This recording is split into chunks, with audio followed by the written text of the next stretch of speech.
Seeing that the time is 8:30, let's call the meeting to order. I'm Kelly Wegner. I'm Vice Chair, sitting in for a sick Mike Scala.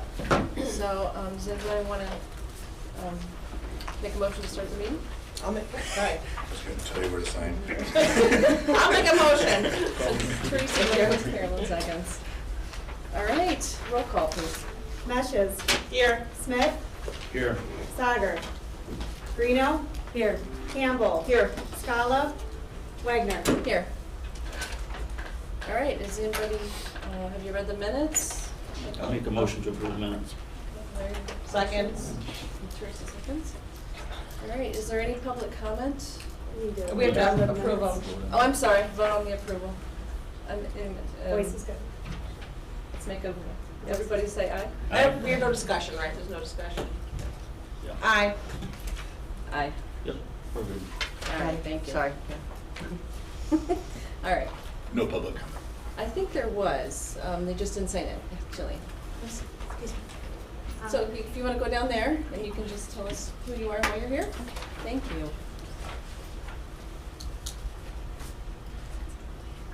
Morning, my name is Jillian Kiss. I'm here on behalf of the Northern Moraine Wastewater Reclamation District. They provide sanitary sewer collection and treatment for a handful of communities within McHenry County. They're located in Island Lake. The district submitted a ARPA grant request last year for a sewer infrastructure project. And I'm just here to reiterate the importance of that project, primarily being that the project is that they've submitted is to extend sanitary sewer to a currently unsewered community of Holiday Hill, located within McHenry County. The importance of this project is that the community is located adjacent to the Fox River.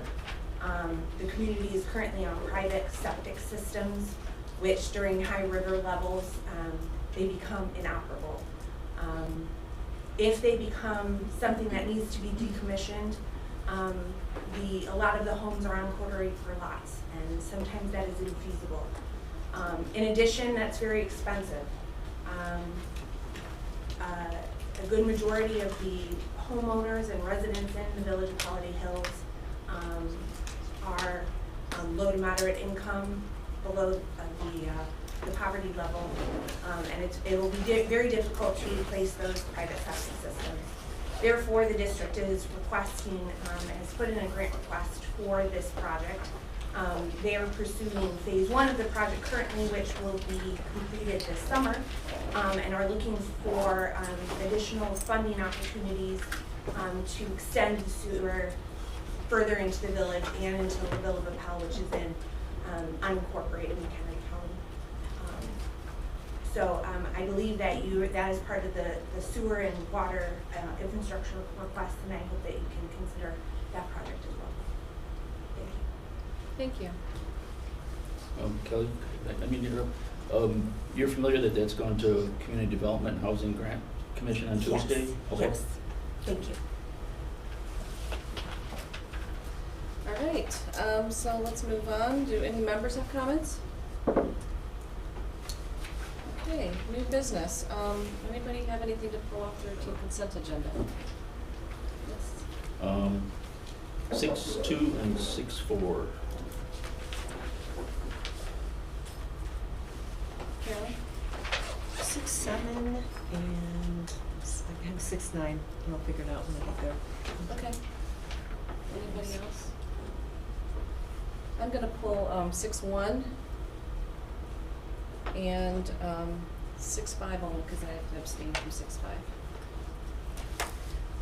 All right, so let's vote on, or let's have a motion. Make a motion to approve the rest of the consent agenda, not including 6.1, 6.2, 6.4, 6.5, 6.7, and 6.9. Okay. Anybody second? I'll second it. Okay, Larry?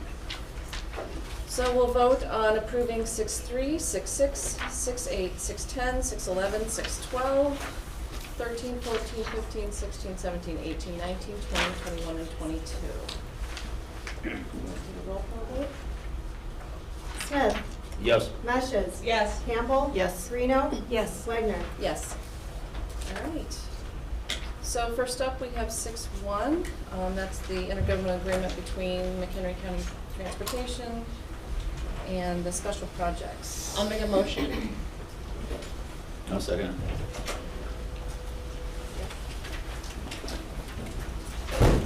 So that was me.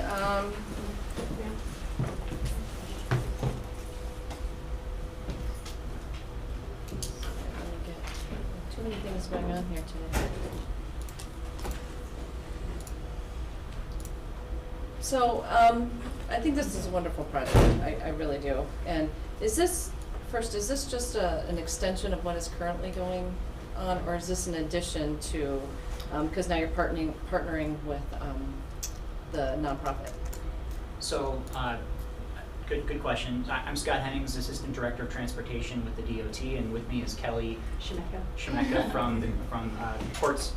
And to answer your question, Kelly, yes, this is a brand new program. We've never done this type of partnership before. We have similar programs in place with Senior Care Volunteer Network, where we reimburse them for volunteer driver trips that are provided.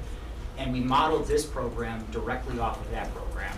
Again, we're trying to throw darts and solve this problem in any way we can, and this is one potential way we see to solve this particular problem. And noticeably, it's only for 2 years, and that was intentional. We wanted to see how it worked after a year and a half.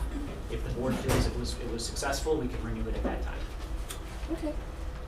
Does anybody have any questions? So just a question, because I know some concerns came up in transportation. So part of it is it's important to get these people to their places of, where they're supposed to go. And so, and you put a lot of time and money into this program, and so the success of it is also dependent upon them having access to transportation. So, so I'm assuming then that there were some kind of issues with getting people to different places? Correct. Okay. And also like even showing up for court dates? Correct. Okay, so that's also an expensive thing. So when we talk about how much money goes into this, there's the cost on the other side when people don't show up, correct? Correct. Okay. And Kelly and I have talked, this actually, if it's successful, like we think it will be, this could in the long term be a money saving opportunity for the county. It's just different buckets Right. that the money's being saved from, so, yeah. Okay. And so, and it's also based on the senior care, like the money that goes into the Senior Care Volunteer Network for driving, or it is not unusual to actually target money towards a particular group as opposed to always throwing something at something that's more broadly applied, like McBride, right? Because we know that there's been concerns that McBride isn't meeting everybody's needs, but even if we threw this amount of money at that, that's not going to solve that problem. But there is also precedence for taking money and targeting it toward a certain group because it will have a benefit for the entire county. Yes, Even just that's exactly right, Carolyn. And we kicked around the idea of modifying MC Ride to be more accommodating. Just due to the restrictions we have with PACE, that wasn't a feasible option, and we did consider it. This was ultimately what our Public Transportation Advisory Committee recommended, and that's why it's before you today, but all well done, for sure. Do we have any data at all on how many people are not able to show up at court because of transportation? Right now, we are able to get them there if we coordinate their appointments with their clinician and probation by using the Kaizen platform through the Mental Health Board, but we have been overusing that resource and it's costing way more money than they have. Do you know how much? I mean, that's what I'm wondering is, how many of these situations are there? The number, the cost? Right. What are we talking about? I don't have the exact number of how much we spend individually with Kaizen. I can get that for you. Could we? We have about 150 members of the specialty courts in all. And I would say probably 65% of them do not have a car, do not drive, cannot drive. So to keep the community safe, to keep our clients safe, we do everything we can. We use every resource possible to get them where they need to go safely. The problem with the PACE bus is the route bus. If they get on the early morning bus to get to the courthouse for their appointments, they have to sit there all day till the afternoon to get the return trip, which that's just not realistic. We have random drug screens for all clients if they're in the specialty courts. So McBride is not an option because for McBride, you have to give at least 24 hours notice if they can fit you on the bus. So to meet that random drug screen expectation, we're, really struggling. The average cost to incarcerate one inmate per year is almost $30,000. If they go into the specialty courts, it costs about $7,200. So by keeping them out of the system, we have taxpayer savings. And also, 45% of offenders that go to prison each year usually return within 3 years. So you can ask any of my clients, going to prison is much easier than doing the specialty courts. So I praise them for choosing the harder route, which it is. Drug court is mandated by the Supreme Court. Every county has to have a drug court. So we're offering this wonderful rehabilitation service, which not only affects the client, it affects their children, it affects their parents. Let's end the cycle. Let's do something different, because sending them to prison doesn't work. It doesn't keep the community safe because they just reoffend. So to keep them in the programs, I struggle because we're like, here, do this, do this, do this. And they're like, I can't get there. I don't have the money. They don't have jobs. They can't even pay their rent. They're homeless. And we're like, sorry. We work with McHenry City. They give us spikes that are unclaimed for our clients. But, if it's a brutal winter day, here's the expectation. Get to court, get to your drug screen, or you're going to be sanctioned. So That is excellent information. I was looking and I hadn't found anything, and maybe I've missed it. I was looking for a pro forma, something to build the case financially of everything that you just said. It sounds excellent, but when we're accountable, that way we can go back to that document. Is that something that you could put together for us? Sure. That would be fantastic. I do have a sheet here that I printed off. I don't know if I have enough for everyone. That kind of gives an overview of our programs, some of the statistics. And I invite any of you to come to a specialty court graduation, and your life will be changed forever, I guarantee it. Because we've been involved from the beginning. Yes. So. Thank you. Terry, I take the blame for not including that pro forma just because I wrote the resolution and I'm a transportation guy. Kelly, if she was writing the resolution, you probably would have had that. No, I appreciate it. Yeah, I just want to make sure that we're doing our due diligence and that we can answer those questions when they're asked. Understood. Carolyn, you mentioned there was some question at Transportation Committee, and there was. And this was a split vote. I think it was 4-2 or 5-2 in favor, but there was some concerns about, allocating additional finite resources to this. And this is a situation where it's very easy to draw a line to the costs. It's more of a, we can work on a performer, but it's kind of a gut in terms of what's the overall savings. And the savings, if we keep people out of jail, that savings doesn't come immediately to the county's bottom line. It's a gut sense. That there's societal savings and public savings, but it's much harder to draw exactly what that's going to be. So, the best you can, Kelly, if you have something. Yeah, and if I were asked in a situation like this, which I have been because I've worked with programs like this before, and it's basically what you were talking about, the number of cases, people who don't show up, what the alternatives are, what those costs are. You can look at a little bit of the historic data to project, and then that way we've got a solid, it is more than a feeling. It does seem to make a lot of economic sense, so we can put it on paper and we can document it. So I just think that would be wise. Okay. And then build, basically a foundation for other areas where we might be able to apply it. Okay. So thank you for that. I appreciate it. So if that's something you can have to us by the next Thursday. Yeah, we'll work together on that. We'll get it distributed for sure. Thank you. And this, as part of this agreement, Kelly is committed to providing monthly data to the DOT so that we can track the progress of this particular program, which again, we can pass along through transportation or finance or however you'd like that. Probably best to send it to Pete, and then Pete will send it to us, if that's okay, Pete? Okay. Just questions for myself. How many, is it a set schedule where the buses, I assume it's a bus? The PACE bus, the route bus. Is that what's gonna be taking them? Oh, no, we're gonna partner with Independence Health, because they have a fleet of buses that they don't utilize.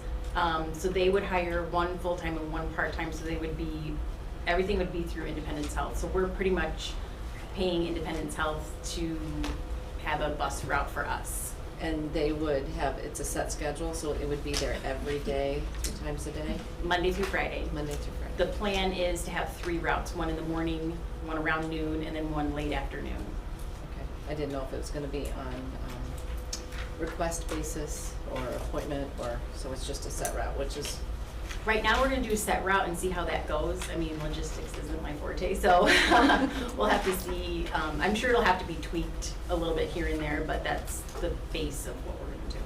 And the nice thing is, this program, you know, Kelly and Independence Health, they can be more flexible, and so if somebody can't necessarily get to the pickup point, they may be able to deviate potentially if they find that that's a better solution.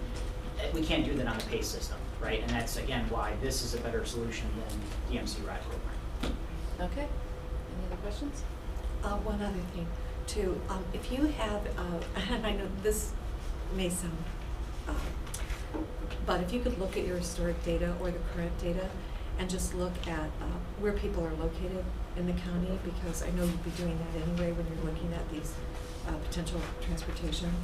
So that would I be actually have it right here. I don't have it printed out. 21% are in McHenry, 25 in Woodstock, and 17% in Crystal Lake. So our thought was hit Woodstock, Crystal Lake, and McHenry train stations. They could meet there, you know, and then if they have to go to Harvard, they can get on the Metra and take it to Harvard. So that was really the main points of where they could meet at. Okay. And then they could always catch the bus from the train station. And no violators allowed in Marengo, Apron. Just kidding. Thank you. Roll call vote, please. Campbell, Yes. Greeno, Well, I'd like to see the data. How do I vote on that? You can abstain, you can say no. I'll abstain. Smith, Yes. Meshes, Yes. Wagner. Yes. All right, 6.2. I'll make a motion. I'll second. That was me. Okay, couldn't remember.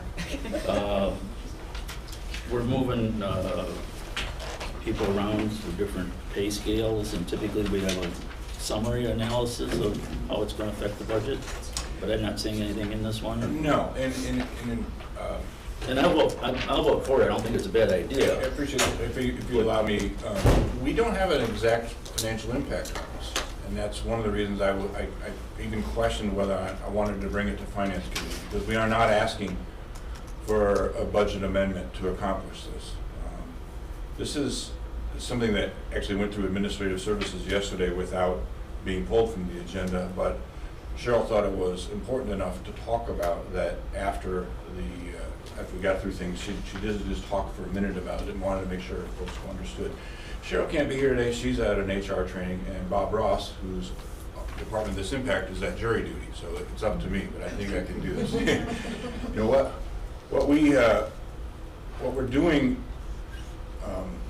in a handful of departments now, this will be the third, the other being environmental health, which we did towards the end of last year, and in the Division of Transportation, just kind of generalizing the positions. We had an environmental health technician in environmental health, which was 1, 2, and 3, and then you had various certifications. But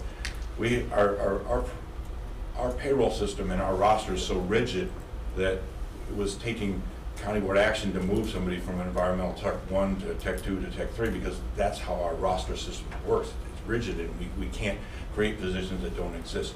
So what this is doing is in effect generalizing those positions, and while those standards still exist of 1, 2, and 3, or construction engineer 1, 2, and 3, or in this case mapping specialist 1, 2, and 3, we're just saying that if you hit this predetermined set of licenses or classes or certifications, you're going to advance. This has been really a challenge for us and important for us in our efforts to attract and retain. We've seen people leave because they can get more money in Lake County just because they got the certifications here and they moved somewhere else. But we haven't been able to advance people because the position didn't exist. So Cheryl's worked with our departments and offices and kind of create this methodology where we have a predetermined set of certifications and licensures that you must hit to advance to the next step. But instead of having to go to the board each time to do it, we're allowing people to move once they've proven their certification. So it is about retention. It's about creating that upward mobility for more of our younger professionals, so they can see it. They can see an opportunity here without waiting to see if somebody leaves. So that's really what's doing. This was driven by this exact situation down in assessments. We've got a right young person who was driving the issue, said, I'm ready to move up, and we didn't have a spot for her. So just kind of creating that more generalized schedule. So. That makes sense, but it's still going to affect the budget at some point. It will, but not. We don't. It will, but we don't know how much, and we don't know how frequently. And so it's impossible to put a number in there. I could tell you what it might cost for one person tomorrow if this passes, but I'll use the example of construction engineer right now, because that's one we've been struggling with out at DOT, where we put the same system in place. We just need engineers. And if we're recruiting for engineers and we're finding that person who wants to be with us, and they've already got certification X, Y, and Z, we can move them in at 2 and 3, even though if we only had the engineer spot 1 open. And we've asked, the Division of Transportation staff, what would you do with more engineers? And they said, well, we use less contract work. So that's why I say it's hard to measure the exact cost, the bottom line, because it has a give and a take. And we don't know, as we have vacant positions now, and as we're recruiting for these positions, are they going to come in at 1, 2, and 3? We don't know. But this is affording us that flexibility. But we do not need to adjust the budget to accomplish this today. Yeah. That's why I'm sort of struggling with, do we even need to go to finance? But we're here. So I'm glad we had a chance to talk about it. Okay, thank you. So I'd like to make a comment, so Pete, and Larry, if you're looking at a situation like this, and what we were talking about in admin yesterday, is that it's about retention and stopping turnover, keeping our intellectual property, looking at the labor market. This is a skill set that's, we're very short on labor. And then the productivity of a person being able to advance, so that when they move into these positions, it might actually allow us to not have some of the other positions, because they've been able to move on and get more productivity out of it. So you could actually build an economic case for that. Again, just the cost of turnover alone, you can put a number on that, and it's quite high. Thanks, Terry. Okay, any other questions? Roll call vote, please. Greeno, Yes. Campbell, Yes. Smith, Yes? Meshes, Yes. Wagner. Yes. Great. So let's move on to 6.4. That'd be me again. I'll make the motion. I'll second it. So, Hans? Good morning. Morning. I can see what the end result is, and I'm sure it's proper, but how did we get to that point to start with? We got to that point over the course of time. We've included new users to the HMIS system. So that includes the police social workers, additional staff associated with our McGarrett rental assistance program. We're going to be measuring the long-term effects of that program to determine homelessness recidivism. So as we've added new users on, the license fees of the HMIS system have increased past $30,000. So we are at the point now where we need to have a resolution put through in order to pay the annual fee. Well, how did part of this get to Pioneer Center then? They didn't enter into a contract with HUD, so the money's moving back to us. Is that? That is old information, and they're just as sort of reference points, but in 2016, Pioneer divested themselves of that particular grant, and they were going to divest themselves of the coordinated entry grant at the time. The county assumed that role through approval of the county board I think in early 2017. Okay, that's the part I wasn't picking up on, I guess. That they're not part of it at all right now. Then. They're not, except for the entry of data for their clients in the program. Okay, thank you. You're welcome. Hans, how many users use this system? I wanna say that we're at like 62. I'm not 100%. And how many, Especially with that addition of the police, I think we added 6 just for that group alone. and how many entities use it? Oh, if I had to just do the quick math on that, I think it's about 7 to 8 entities. That includes us, as, you know, administrators and users of the system. Okay. Thank you.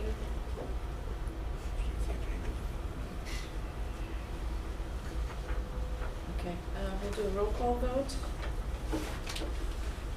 Smith, Yes. Reno, Yes. Campbell, Yes. Meshes, Yes. Wagner. Yes.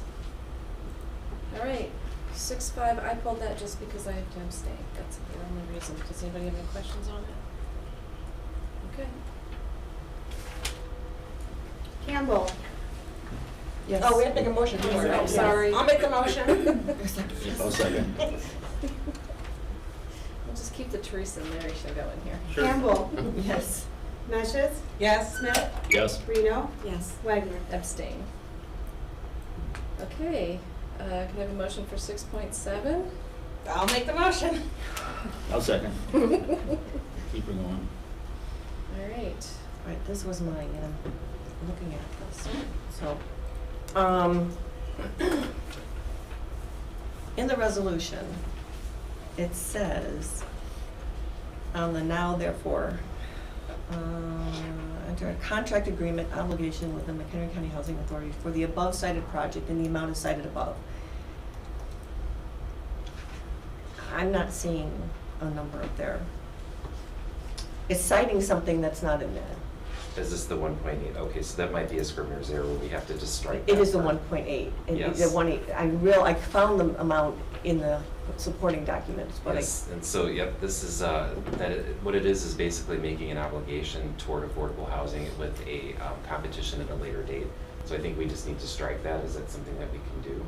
To strike that particular statement out of there. That previously the rental assistance funds had been allocated to the housing authority, so that is on me. I did not delete that part of the Oh, that's okay. resolution. No, that's okay. I just wanted to, we were, We can strike that when we repost tomorrow, or when we post it. okay. And Just please make sure you. so, and yours, in the action too, I guess I was like, what is the action? But at this point, The action plan would be to develop the competition process, and it would go through the Community Development and Housing Grant Commission for Okay. consideration. Okay. And, recommendations to the county board at a later date. got it. All right, thank you. That was it. Any other questions? Roll call vote? Smith, Yes. Campbell, Yes. Reno, Yes. Meshes, Yes. Wagner. Yes. Thank you. Thank you. Can I have a motion on 6-9? Sure, I'll make the motion. I'll second. All right, Carolyn, you pulled this one? Yeah, just a second. I think my only question on this one was, is it possible, That's you, Hans. Come back. because I need a staff member. Hans, Talk to. Sorry. Yeah. I thought I was out of here. I did too. All right, so this is the emergency rental assistance, home of the Sparrow, and it was 250,000. So is there a way to provide a spreadsheet that takes that total award and shows the drawdown? I mean, I feel like sometimes we get these things and we're approving something that's part of a total award, and I'm not getting a sense for total numbers. So like, even just in the support documentation, this would draw it down to the total award to this. How much do we have left afterwards? Oh, okay, I see what you mean. It's more of this is a number in not a total vacuum, but this gets, So that would be a spreadsheet for ERA2. We could provide that as supportive documentation. We should have that in our, yeah, just something. in our O drive or whatever. Commonly, when we submit these type of grants out to organization, it just goes under main account 442300 on our end. Right. But if you're looking for like kind of an overall breakdown of the grant and what's been utilized so far, we could add that to the resolution. I think it's just because we do these in isolation, and after a while, when you're dealing with so many at a time, I'm not remembering if we've done this before. And, I'd like to think I could remember everything, but I just don't. So that'd be great. Absolutely. Of course. Yeah, sometimes it is kind of hard. We have CDBG grants, home grants, Pretty crazy right now. Social Security, or senior services grants, and you're at, but I'm probably missing something. Well, I often forget where we at in ARPA money, but. Yes, yeah. We have so many of you. Maybe we should have an ongoing spreadsheet. Okay. And I have to abstain from this subject, so. Roll call vote? Meshes, Yes. Smith, Yes. Reno, Yes. Campbell. Yes. Wagner. Abstain. Thank you. Thank you, Hans. Go away. All right, next we have a presentation from the Conservation District. You guys feel free to come on up. Good morning. I don't know where you want us to sit here. Any open chair over there is fine.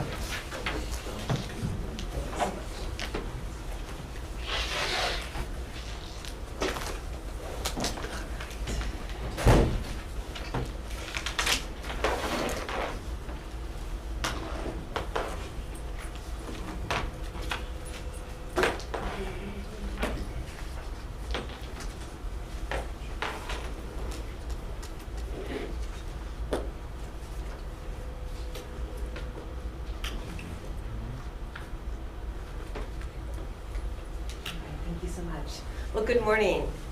Thank you for the opportunity to be here to present our fiscal year 2024 budget, which begins in April 1st. And my name is Elizabeth Kessler. I know all of you, and I've met new county board member Greeno, so it's a pleasure to meet this morning and to be in front of this group to share with you the work that the district's doing. I am joined today by colleagues and a member of our board. I'll start off by introducing Chris Dunn, who's our vice president of our board. And then to my right is Amy Dial, the Director of Administration and Finance, John Kramer, our Director of Planning, Operations Planning and Public Safety, Ed Collins, our Director of Land Preservation and Natural Resources, and Wendy Coomer, our Director of Marketing and Education. So you've got the full dream team here. We've worked together during my tenure at the district, and many others have been here longer as well. So we have a lot of institutional knowledge, but a lot of energy to keep the organization moving forward. I just want to start off in sharing our mission, and many of you know this and are familiar with the Conservation District, but we exist to preserve and restore and manage our natural areas and spaces for their intrinsic value and for the benefits to present and future generation. And we take that role very seriously in what we do. We are here to preserve and protect our natural assets that make up our natural heritage here in McHenry County, you know, ensuring all the funding that comes from the various sources, primarily the residents here of McHenry County through property taxes, are invested back into the assets that they share in this public trust. And that includes ensuring that we have lands that are restored for infiltration of our water, that they're restored not only for the scenic beauty, but for the ecosystem services they provide, so that we have plenty of drinking water, and then it's clean drinking water, since we're so dependent upon our groundwater. The connection through our natural areas for open space, for recreation, and the mental health and physical health benefits they provide. And it helps support a growing economy here, not only for those that choose to live here and reside here, but to start a business and have a business and maintain here, as well as visitors that come to McHenry County as part of a destination, which we've been working through.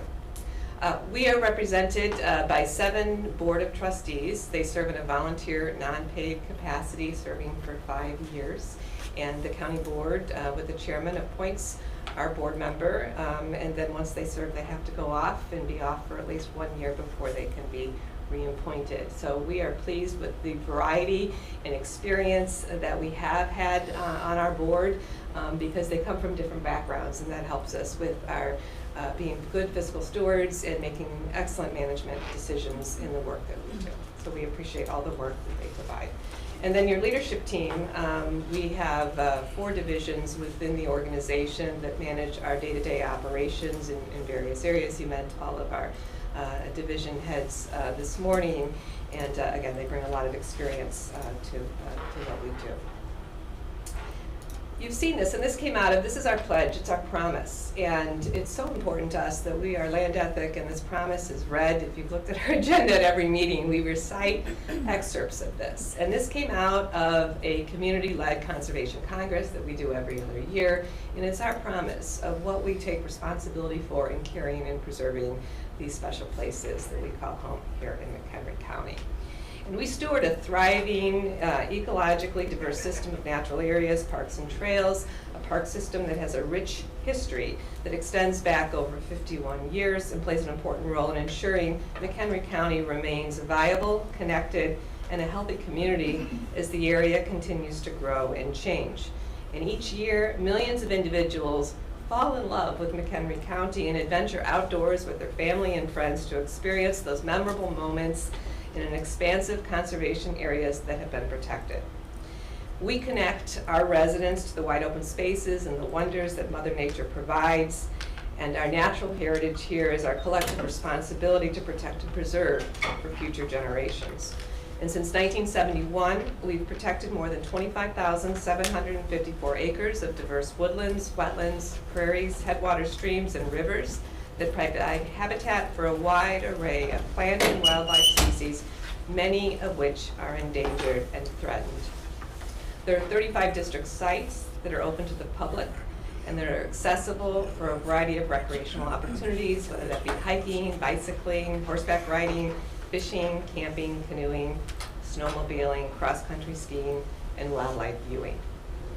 And our parks and natural areas are an incredible resource that welcome safe opportunities to play, learn, contemplate, and promote responsible stewardship of the land. So naturally, McHenry County is a place we call home for all life in McHenry County. So our budget in front of you, and I hope you've all had received it, and we're just going to go through this to be respectful of your time at a very high level. It should be in your packet.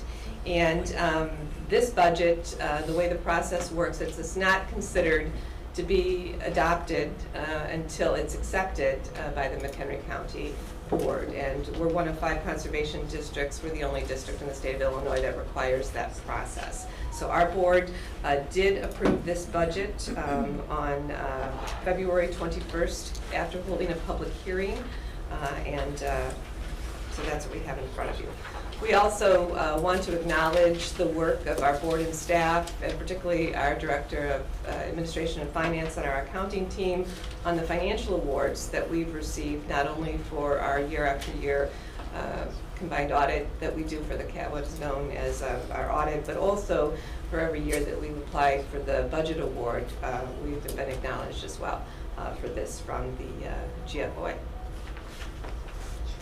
So as soon as we pass a budget, we start working on the next budget, similar to what you do. And our levy process, though, is slightly a little bit different. That happens back in the fall in September, after we've spent the time working on what are some changes that we're looking to pursue for the year ahead, and some projects and activities.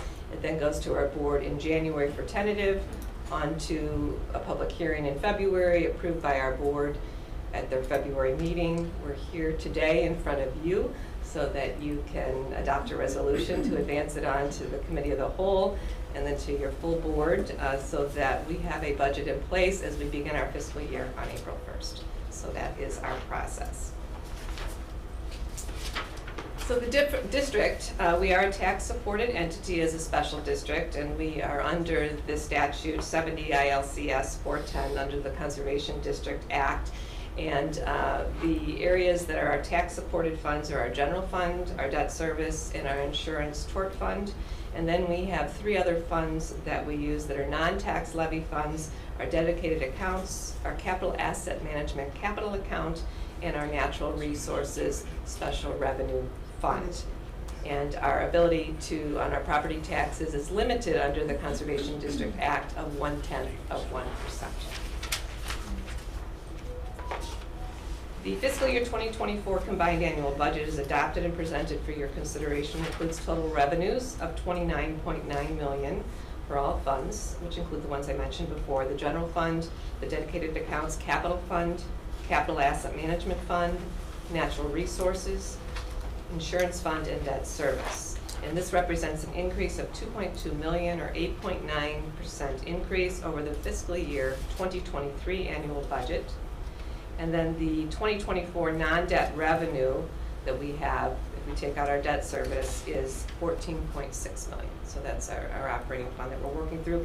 And these can be found on page 24 of your budget. So if you're looking for this schedule, that is there. I apologize if it's a little bit difficult to read up there, but that's at a high level. For total expenditures, we have 29.3 million for all funds, and this represents an increase of $2.3 million or 8.8% increase over the fiscal year 2023 budget. The annual budget for non-debt related expenditures are approximately 16.2 million. And this, again, same page, schedules page 24. Then we show interfund transfer on page 25 that moves from, and what we have here accounted for under, and Andy, correct me if I'm, this is for the Coon Creek Conservation Area, farm revenue, and we are restoring areas per an open land trust grant agreement in the Marengo area known as the Coon Creek area.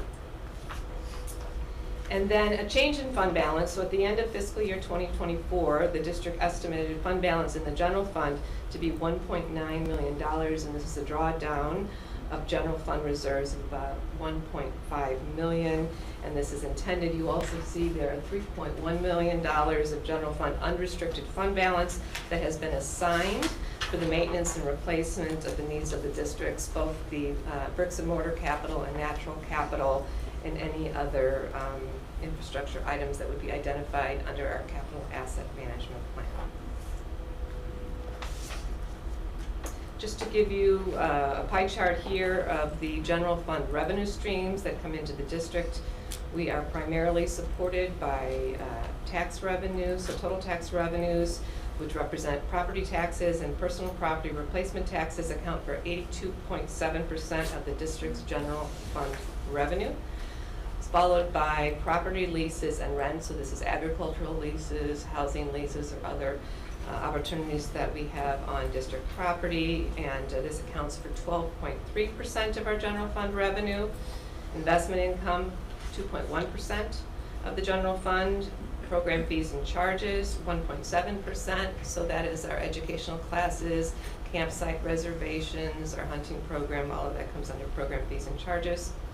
Our foundation, the McHenry County Conservation Foundation, I believe they had presented to the county board as well. They are our philanthropic partner, and they provide funds to augment the work that the district does. I believe they use the analogy of the district provides a tomato sandwich and they make it a club sandwich. So they add the extra frills that allow us that it tastes really good to be able to do the extra things. So they represent 0.6% of general fund revenue, but there's a lot of in-kind and other items that come out of to other areas that are not the general fund, which we'll talk about in a little bit.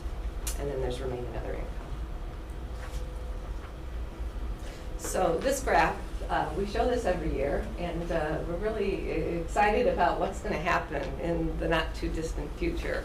But you can see here the growth and where the district has taken on the tax rate that we've been limited to, and showing our exceptional stewardship, as well as where things are happening with the EAV. And then you see that big blue line there in 2026, and that's when our debt service will come and we'll be 100% paid off.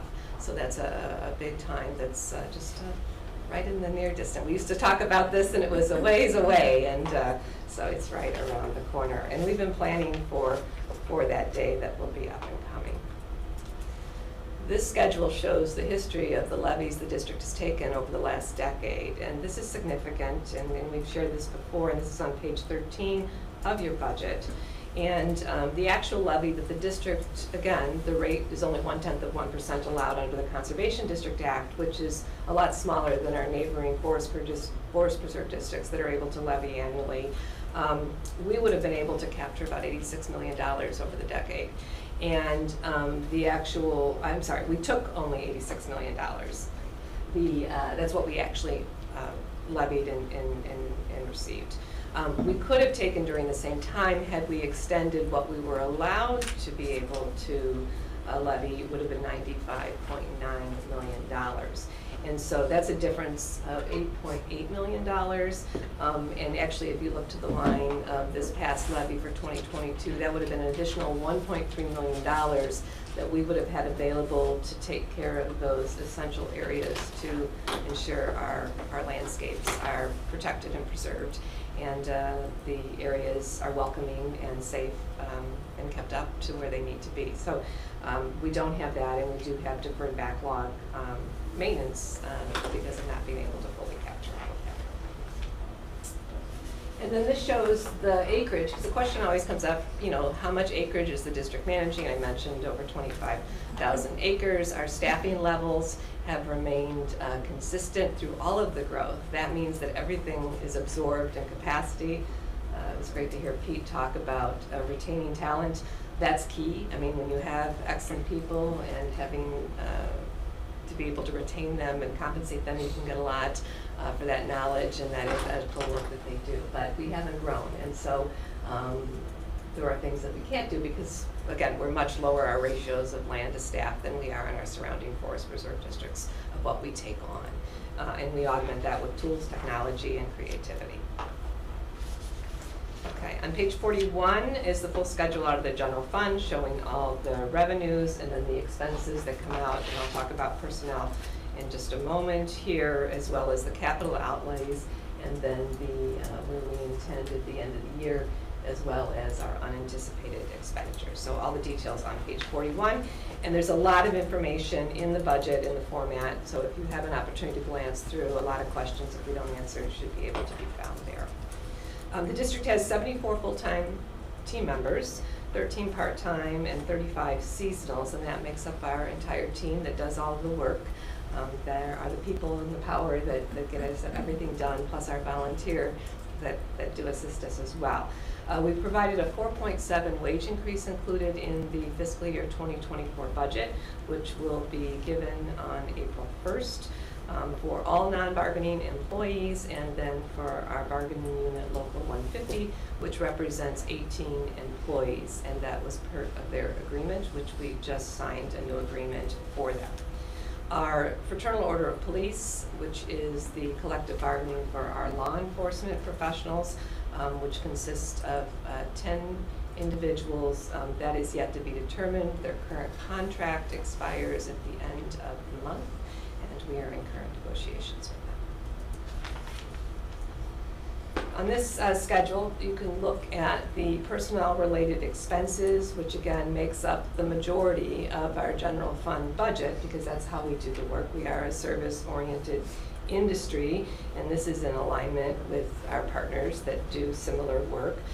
But you can see our goal, our metric that we've used is to keep that under an 80%. And when we have not had a growing budget, as inflation and everything else grows, then that percentage gets closer to that 80%, which has been a very critical challenge for us to try to keep up. But we are seeing a little bit based on where we are in the last 2 years, and being able to see that number come down lightly, but we're still under that critical place. In the detail here of the personnel-related expenses, because if you read the budget, the total cost is at 6.2, but I talked about a 4.7 across the board wage increase for our employees that were eligible. That is true. And then we do have at the district, through our salary wage schedule, an opportunity to move individuals to a 4-year mark or a 7-year mark, again, to market. So that moves wherever the grades are, that slides them there to the market average. And so for those employees that are celebrating that this upcoming fiscal year, that represents 1%. We have our seasonal wages, and then there are promotions and others that would be an increase for those that are set to happen. So that's a total cost of 6.2% for the 2024 wages. For total personnel expenditures, and this includes wages, retirement, and insurance, we have an $8 million increase, or 3.9%, which is $365,000. The total personnel is $8 million, and then there's an increase of 3.9, $300,665. So you can see that. The district also, for our health insurance, Like the county, we did switch to IPPC back in January 1st of 2021. That's an 18-month. We were locked in through the end of December 31st of this year. We've seen an annual rate increase of 3.5, an annualized rate increase of 3.5%. And so our overall insurance cost did decrease this year by 3% or $31,063. Again, back on debt service, as I mentioned, as of March 31st, $50,745,000 debt outstanding. We've got on the voter-approved obligation bonds and then debt certificates that are remaining that make up that amount. And then again, 100% debt-free back in 2026. And briefly, I'm just going to highlight, these are available with great detail in your book, and then team members here can answer. I'm going to highlight some projects that are back, that are more of our capital projects that we're focused on for the upcoming year. We have natural resource management projects, and those can be found on pages 91 through 99 out of our special revenue fund. Our School Springs Wetland Mitigation Bank. We've been selling credits for that and working collaboratively with the McHenry County Division of Transportation to assist them in purchasing credits for efficiencies and intergovernmental cooperation. Pioneer Fen, we have a restoration, Boulder Bog in Bull Valley. The Lions Prairie Marsh and Peninsula erosion, I believe our liaison, John Reiner, may have mentioned that to you. We've been looking at the erosions and issues, which has been an ongoing concern down there. We are doing a study, it's underway, and looking at potential solutions and costs, and then we'll come back. So this brings us into the next phase to explore a little bit further, and I believe there's an open process for individuals to provide feedback to us that's ongoing and through our website, and then glacial park conservation projects that are going on. We seek a lot of grants to do the work that we're doing. The budget includes for natural resources. We have approximately $744,000 estimated to come in for the sale of our stream and wetland credits, as well as about $500,000 in grants from these other sources. McHenry County Conservation Foundation being one of the key partners to help leverage and bring funds back in to do this work. For capital projects, these can be found from pages 100 to 113. Prairie Trail, which is the major linear trail park that goes across the county, as you've seen, is in need of repair. It gets a lot of use, it's very visible, it goes through many of the communities, and these pictures are great examples of just what's happening out there. And so just like our roads and things, they need funding and care as well. And one of the challenges the district has had is getting funding to take care of some of these areas, because they're not grant necessarily applicable to meet the grant requirements. They always want something new and fancy and shiny, and we need to take care of what we have and then enhance them where we can as well, with signage, et cetera, or bike stations, and we've done that to the best of our ability. But in this upcoming year, there's a variety of things that are planned. We've got building demolition at Glacial Park. We do have a grant that was received for an ADA canoe kayak launch at Lake Atwood at the Hollows Conservation Area, which is one of our most popular and visited conservation areas, as well as an accessible trail.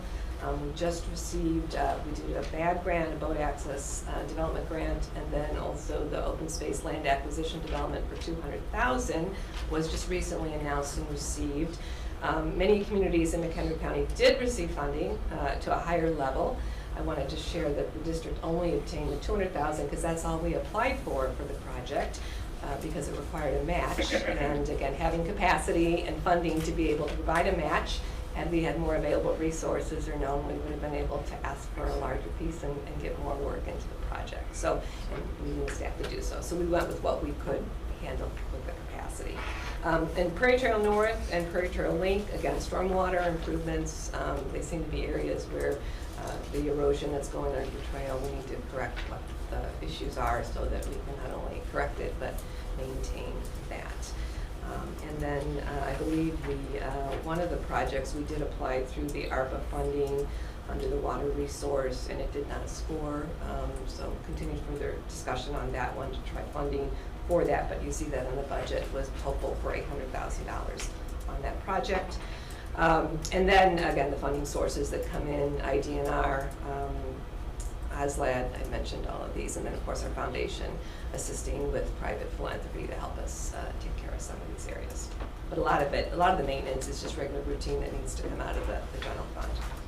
I've talked about our foundation. They have a new logo. They're doing great things, a great board, and we're really appreciative for what they do to help offset and add to that in the budget. And then, just in closing, then I'll open it up for questions, is that, yes, McHenry County, what we do is to preserve and protect our natural heritage here in McHenry County and our shared responsibility. Our children and grandchildren, we want these places to be experienced in their future just as we enjoy them today, and hopefully better. We leave it in a better state. And thank you for your time this morning, and if we can answer any specific questions that you have.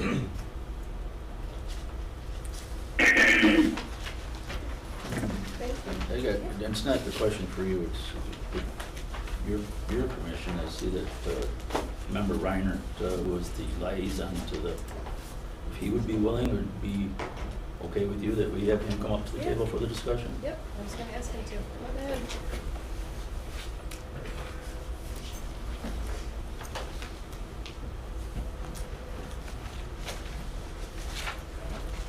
While we have a moment, I should note that Andy and Elizabeth noted yesterday we did not have a resolution to advance this in the packet.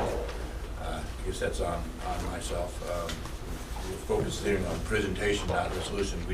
We have used a resolution in the past to advance this, so if the committee's preferences to advance this, we will prepare that resolution, and it will be in your packet under new and unfinished business tomorrow when we post it. So what's, Yeah. did you have questions? I just was interested in Mr. Reinert's take on all this. Yeah, I know you're sort of just new to being the liaison for this, but exactly. Thank you, Larry. I was at a few meetings with the budget and spoke to both Elizabeth and Pete and some of the other members of the Conservation District. And, although in the past I've always been, my concern was always buying more land than we can take care of, but I don't think we're at that state right now with what they're handling themselves. I feel they're a lot more conservative than they were, in the past. And also knowing that your debt is going to be paid off in a few years, which will really free up time to start taking care of some of the weak spots, is kind of, I find that comforting, if you will. So I think that you're in a better place than you were 5-6 years ago with your budget and what you have to work forward with moving forward. So, yeah. okay, thanks, John. I hope that helps. It did. Yeah. I just want to make sure you were comfortable with Yeah. it. It gives me a level of comfort. Yeah. And I get one other question, I guess. Peter, the resolution we have here, is that not the resolution we're going to be voting on then? That is the resolution that Kathy, I'll give her the credit, she just found last year's and changed the dates, but that's what we'll put in the packet. Change the dollars and change the dates, but I think everything else is the same. So we just need consensus to move it forward. Okay. I'll say yes. Okay. Are you going around or just? I'm just shout it looking out? at everybody. Does everybody? Oh, yeah. Yeah? Yes. Okay. All right. It'll be moved on to the county board. Wonderful. Thank you very much for your Thank you. time this morning. Appreciate and thank you for your stewardship of these important places, and the role that you play is something that we're proud of, and I know you're proud as well, to represent our agency and the places that we have here. Thank you. Thank you, everybody, for your And good work. I have to say thank you for your level of detail and your thoroughness. 156 pages, it's great. Team that here, so thank you on behalf of When them. you get to know them, you'll see they're very detailed and very thorough and very on top of things. Thank you, John. I didn't mean to put you on the spot. Oh, not at all. No problem. I'm glad it was a deliberative check. All right, so I guess right to advance McHenry County. We have 4 presentations. I assume everybody's here. So, I see, okay, yep, I see 4 people saying yes, 4 groups. All right, so the first presentation we will have is from the MCEDC. If you guys want to come up and talk about your grant request. Yeah. Go ahead, everybody who wants to leave the table, it's fine. Good morning, I'm Jim McHenry, the president of MCEDC. I'll have my group introduce themselves. Just as a short preamble, this application for the activities that we're going through was precipitated out of the very negative effects of the pandemic on the business community. We have approximately 190,000 employees in the McHenry County marketplace. There's about 10,100 businesses. A majority of those are small businesses, of which approximately 90,000 of those people work in small businesses.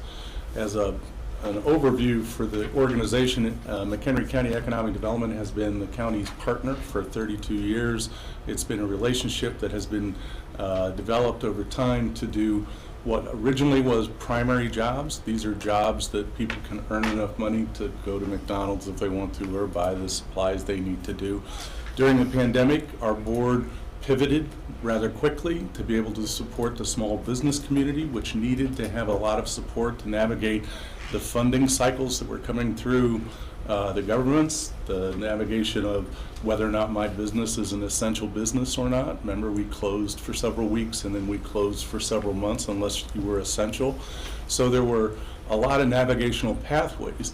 I got integrated very closely, very intimately as a coach and maybe as a priest, and so trying to solve small business issues. And those particular issues were abundantly clear that the small business community was not prepared for marketing. They didn't understand how to do online sales. They didn't know how to do research in social media. They didn't know how to do a number of things. They could be great at selling wallpaper or at doing Main Street activities, but they were not prepared for that. A large percentage of those businesses that suffered through that process have now either made it through but are starving for the right answers for what is now a fairly directly changed economy and consumer buying habits, where people are buying online as a regular practice, not just going through the Main Street door or visiting their favorite pub. They want to, well, pub, yeah, but kind of a bad example.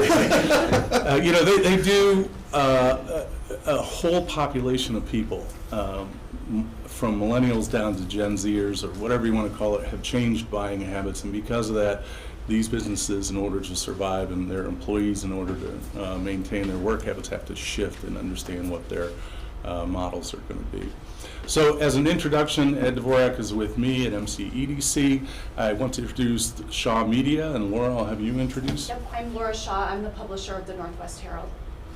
And I'm Jason Hegna. I'm the Vice President of Sales for Shaw Media.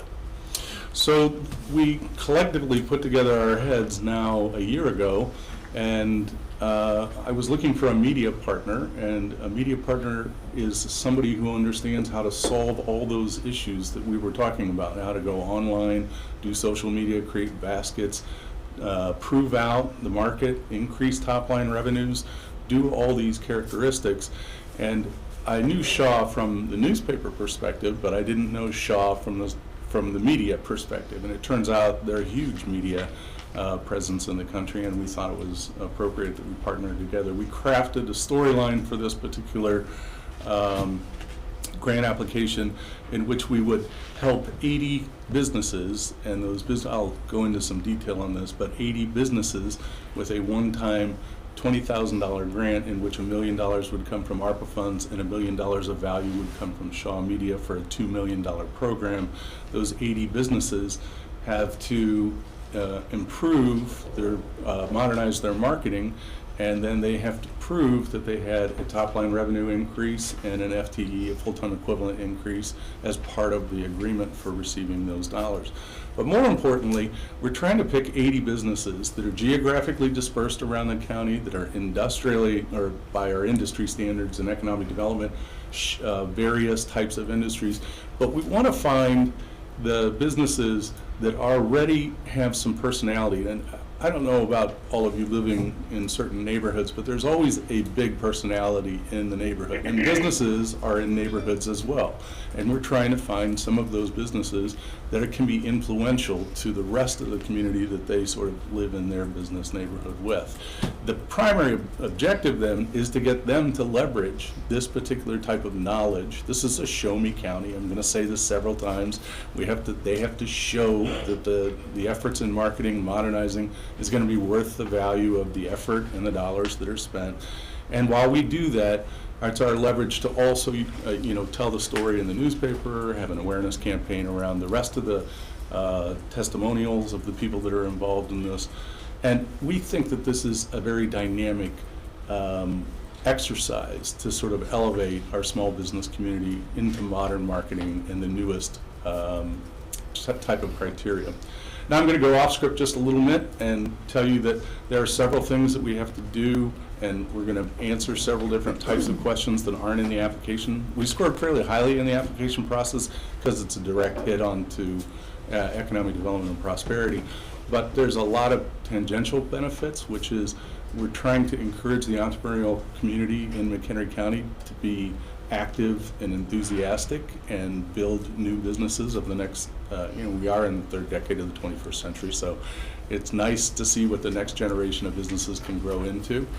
I also think that the energy that's behind helping small business, these are our neighbors that live here. These aren't just corporate chains and other activities, and I think this is a really exciting time to be able to support a business community. Laura, I'd ask you to just make a few comments about Shaw Media's presence and what you're thinking about. Yeah, so Shaw Media is the third oldest continually owned and operated family newspaper in the nation. We have been in business for 172 years, and so we have absolutely had to continue to adapt to the ever-changing environment. I think that there's a lot of businesses in McHenry County that might be aware of the Northwest Herald, but they aren't necessarily aware of the robust, digital marketing portfolio that we offer. And I think this program would demonstrate the strength that we offer as a marketing solutions provider to these businesses in McHenry County. Anything? Okay. So just a few questions to pre-answer. Hopefully these are questions that you were anticipating you would ask. How would we recruit and select the applicants? And so there's a group of people that we're putting together with Shaw, MCEDC. We can have a board member if you choose to do so from the county board, be a relationship, although Mike Scala, the chairman of this board, sits on my board as liaison, so he would be, of course, potentially included depending on what the full board agrees to. Pardon me. We're going to select geographically diverse, so every community, municipality, and district has some representative business. Again, we're trying to pick all the neighborhoods we can. We are trying to find various industries, whether or not, maybe this is not a funny one, but a funeral home or a vacuum cleaner repair store or other areas, but all of those need to have a presence in marketing and media and for consideration. Everybody would be would be able to form an application for this project. There's no exclusivity or directional headings, so it's an open enrollment process. We anticipate that it would kick off, if it were awarded, April 1st, run for about 90 days. We're hopeful that we would get enough applicants in that period of time, there are appropriate applicants, to award the 80 awards. And then from that, if it's not, we'd open a second round of funding and be able to support a second round of applicants and create this. The Northwest Herald has agreed to do an awareness campaign to be able to describe in multiple times what the process is. We also, the MCEDC is connected to all of the chambers of commerce and all of the municipal economic development professionals that are in the region. We have a group we call the EDGE Group, Economic Development Growth Experts, and a meeting of that group would be held to be able to help solicit their support and their recommendations and encouragement of their applicants to come through. So the direct answer is it's a very broad-based campaign to be very ecumenical on the distribution of the grant dollars and on the industry types of dollars. And then beyond that, to make sure that everybody is aware of it from a standpoint of being able to be. And we'll have to build a little portal and do some of the things you have to do to make it an easy online application. The other topic is the budget that we've submitted, the final fiscal budget. And it's a $2 million program, but we had a great idea last year that we were going to do this and offer seminar series in parallel track with the grantees so that anybody could be figuring out how to improve, modernize their marketing at the same time with some free seminars. Our partner that was going to support this lost their executive director, and therefore the funding, they're currently not available. So that funding is not currently available in this budget. We'll have to modify that. And if you choose to have that program added, we'd have to come back to you with some additional dollar requests that are associated with that. We think it's a great program. It could easily come later in the cycle where some of the grant recipients could be testimonial to that process and tell the process, again, show me that this is going to be working. As we look at what the program is, though, the budget that we have submitted to you is slightly larger with, I think it's $2.25 million, and that $250,000 is no longer available, so it's still a $2 million program. We'll modify that. The final couple of questions are, how is the business going to spend the money? And the $20,000 grant, and typically they would spend it in a number of different ways, but we've written up just a few things. One is analytics software targeting new customers, social media management software driving customer awareness, online sales, it's also called basket software, checkout software, places that you can sell your goods through that. Sometimes it's search engine optimization, SEO optimization, in the characterization of how many eyeball analytics are going on to that site. There's some licensing software you have to buy if you're a small business to get on the Amazon platform or get on the Walmart platform. And so we would be buying that in bulk and then relicensing that in cheaper pricing than what it would cost for a small business to be on the Amazon or Walmart sites. And then the final thing is measuring and then making sure they're doing their traditional marketing in alignment with what the new marketing is. The last couple of answers is, or kind of questions are like, what's the long-term result that we're looking for in this? It's not just 80 businesses. We'd like to have this be a sustainable program, and I'd like to see us do 10 more programs a year by the solicitation of our fundraising efforts. So we do 10 additional $20,000 grants at the end of this cycle based around the idea that we've proved that 80 demonstrable businesses in our community have successfully benefited from this overall area. And then I did get asked the question, what's in it for Shaw? Why are they donating $1 million to this thing? So I'll let Shaw talk a little bit about that. Yeah, well, we have been a steward of the community for years, and we are fully committed to continuing to support McHenry County. As I mentioned earlier, we really believe that this program will demonstrate our capabilities as a marketing solutions provider, and also then open some new doors for us to build some new relationships with businesses that we're not currently doing business with. So I want to thank you for consideration of this particular area, and I encourage you to ask us any of the tough questions necessary so that we are thinking about the kickoff date, and we're excited to present this to you as an option for improvement of economic prosperity in the region. I will open it up to questions. I just have first one. So it says in here that Shaw Media had done this in 2020, is that correct? We did a marketing grant where if a business advertised with us, that we matched it. And that was right after the pandemic, and it did very well. I mean, you can probably speak to the company overall, but Right. I mean, Yeah, we ended up launching it, I think it was in May, so right after it hit. And, we were trying to create, the curbside. Obviously, curbside pickup became a big thing, so we created programs based on curbside. And we were trying to figure out any way that we possibly could to help out local businesses as we were all trying to figure this out. And so we came up with this match program, and we ended up doing almost $1 million in match, and that was basically we would just match any of the dollars that the clients were giving us to try to make that happen. And did you have any measurable results from the money you invested? Measurable results, what we were really looking at that time was just how many people were participating within it. We were using a lot of our owned and operated products. We weren't using a lot of digital products at that point. A lot of our digital solutions have come on over the last couple of years. But no, we don't have any hard data on that. One thing that we would do with this program, though, is we do have the ability to provide analytics on a monthly basis. Yes. So we would not approach this as a one-size-fits-all. I mean, each one of these proposals and campaigns would be custom, and then we would meet with the business on a monthly basis to review the results so that we can best optimize the campaign, to ensure that they're getting the best results. Yeah, at this point, all of our campaigns are all tied into a platform called TapClicks that we could actually report on the entire success of the campaign. And it's interim progress. Yes. Anybody have any questions?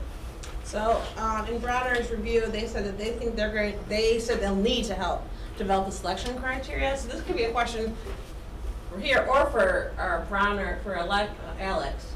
What kind of issues do we see with the selection criteria and making sure that we're meeting the requirements of the ARPA stipulations? The single biggest thing from our perspective would be ensuring that benefits are flowing to appropriate recipients, and making sure that all of the businesses that are in the program were impacted by the pandemic, and so that we can ensure that the response is reasonable and proportional. So in the rubric we put together for the consideration, one of the criteria is that they have to make full financials available to us, both before, during, and after the area, which is often difficult for a business. And they have to show how they were as part of the application process. That is a point score system to see if they were harmed by the pandemic and if they did in fact show a decline in revenue, and then we will be measuring the end game after the implementation of a program to show the delta of how they have improved their revenue sourcing. In addition to that, we're looking at full-time equivalencies. So if they had to lay people off during the pandemic because of revenue size, and then they are bringing people back as the revenue grows in their overall business, we'll show the full-time equivalencies. Again, that is a requirement of the application process. And then as a third criteria, we're interested in trying to make sure that they know that we may have de-identified data, but that has to be made available to you into a way that allows people to see that your investment with the ARPA funds was successfully building better economic activities in the general county region. Teresa, is that? Yeah, I think so. Yeah. I was also wondering. So, and you would know this far better than I do. So we see people coming back, right? We're now, depending on how you count, how out of the pandemic are we? Some companies are coming back. So is there any kind of issue with the fact that there's some natural coming back and trying to? Yeah, what we're seeing though is they're coming back under traditional. They're not doing what they could do to Right. change to the new consumer Right. behavior habits. Right. And so, yes, they are coming back because people are going out and people are buying things, but they are not taking advantage of the idea that the consumer has shifted in their buying habits, and they don't know how to navigate that new consumer that has takeaway services, basket services, other areas. So that's what we're trying to do. Right. You know, I do. I definitely see the value in this grant and the work that needs to be done. Thank you.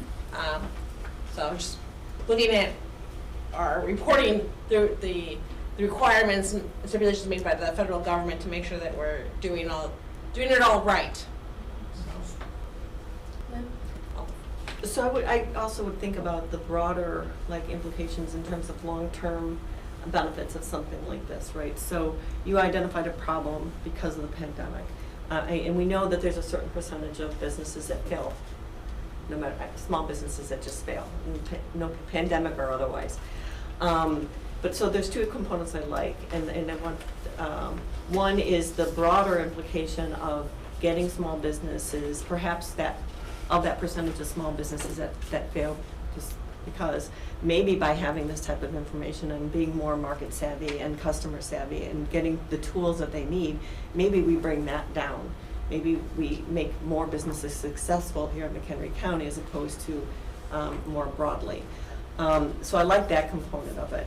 I really like the component where you are allowing other people to benefit from the program by those seminars, and so can you speak a little bit more to what that would add to this, or how can we keep that component in there? You were talking about you would have to come back and ask for more money. We've got $225,000 for, at the time we were scheduling it, approximately 12 seminars, and that's to bring technical experts in to be able to do things like targeting your new customer base with online social network markets, or joining an Amazon, multi-retailer, how to do that process. It's a how-to seminar. We're recognizing these people spend 80 hours a week in their businesses, so these have to be very tightly sort of directly driven solutions to a problem. And then they can choose whether or not they want to implement that, or we'll have some of our grantees that are implementing it at real time be there as a resource, so they can call up when they say, how did you do that? And it's an important element. That $225,000 is the best case scenario for operating this. We could bring let's call it lesser expensive consultants in to do these types of programs. We also are trying to locate those seminars throughout the region so that people don't have to travel as far so we'd have it in multiple municipal areas, and that takes a week or so to be able to develop those areas geographically. And the broadest program that we have, even doing this, is 12 seminars. We could lower the number of seminars that we would do, make them maybe a longer day, but it's still time away from their business. So it's a trade-off for us, bite-sized pieces, or being able to provide it in a more thorough, geographically expert, diverse way. But you're saying the people that you were looking to do this are no longer able to do it? Is that what? The people who are going to pay for it are no longer. Okay. I will say, if we got the funding for that part of the project, Shaw Media has access to to many resources throughout the country that are experts in this area that we could bring in to do a presentation. And to Jim's point, I think if we did this after we've seen some early success with the program and have some of the participating businesses share their experience, I think that would be really valuable to all the businesses, in McHenry. So just to be clear, that 225, I'm looking at the budget here, which totals $1,800,000 would go to the businesses themselves and the Correct. grants. And then there's 80,000 in personnel, 70 in contracts, and 15 in commodities. Is that 225 incorporated in that, or It's is it on top. Yeah, it's on top. Okay. So these extra expenses, those would be expenses that would be reimbursed to the MCEDC, or? Yeah, we'll have to, when I was talking to Pete about what the mechanics of this would be, the Bonner Group actually said at one time they may tranche the cash, and I don't know if that's still dole it out according to the number of grants that we currently are going through. If we did it in one bunch sum, I think that the technical nature of the way the money flows is something I have to work with administration to be able to determine for the securitization of what your interests are on the ARPA funds, but also because we're backing off part of the seminar programming to be able to do just the grant allocation. Would you have to hire, sorry. Oh, no, you go ahead. Yeah. Would you have to hire additional staff for this? Yeah. Well, he's already on payroll, so. Right, he's doing some other projects too, but this gives me the fungibility and the ability to carry that process. This has been a known hire that we've done to expand our own breadth of services. But Ed is 30-year corporate guy who's got a broad range of small business experience, and so we've got some other issues we're trying to do at EDC which are broader than this, and so as we continue to support the economy of McHenry County, that it'll be taking on some of those responsibilities. And there has been some personnel change at EDC already. Correct. Teresa? So yeah, no, my questions were gonna go to, right, the chart that you just made reference to, that there's the 80,000 personnel, the 70,000 in contracts, and 50,000 in commodities. How, we reimburse. So what are we reimbursing for on these? So like the personnel is him, he's the 80,000. Over 18 months, right? And then, so the contracts and the commodities, are those the pieces that you're going to then resell in the marketing part, or what? I'm just looking at when do those get reimbursed to you? Like, what are you buying that then the ARPA funds are gonna reimburse for? So we are bulk buying some of the technology that's coming in, and then we are reselling it, to your point. Right. Or we're allocating that to the business as part of their $20,000 grant. So it's a cash drawdown to go purchase items that are somewhat expensive items, and then reallocate those into a licensing fashion for the small business. So those licenses will be a part of the 20,000? The 80,000 is the the 80,000 is the labor, and then the smaller amounts are in the technology licensing. But I mean, so if they get $20,000 allocated to them, that license would be part of that 20,000. Correct. So when we give them, it's a hard cost of $10,000 spend and a soft cost of $10,000 of value to go to them. Then I guess I'm just confused why it would be in the budget twice. One is contracts and one is capital, Because, okay, the contracts portion of the budget is based around not only licensing, but other contractual obligations for the seminar people coming in, for other areas. That's what they're looking Thank at. you.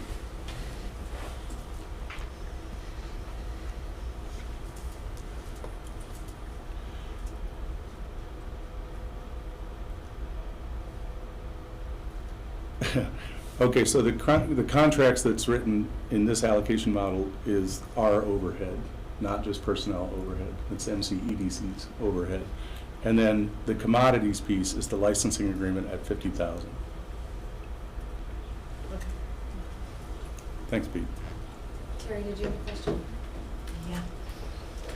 So, and I'm trying to wrap my head around this, so help me out. I hope Sure. I'm not belaboring anything.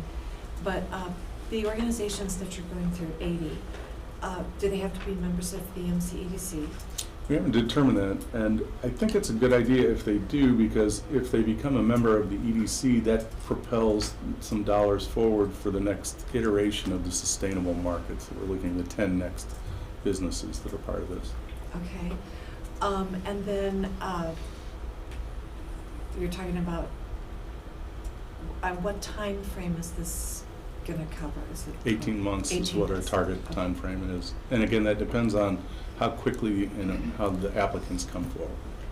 And then the 20,000, and Yep. if I'm understanding it correctly, it's literally 10,000 in this grant and then 10,000 matching. Mhm. Okay. So is that going to be for things like SEOs, geofencing, pay-per-clicks, basket, service? Yeah, it's a variety of different solutions. Because 20,000 over 18 months doesn't buy much. So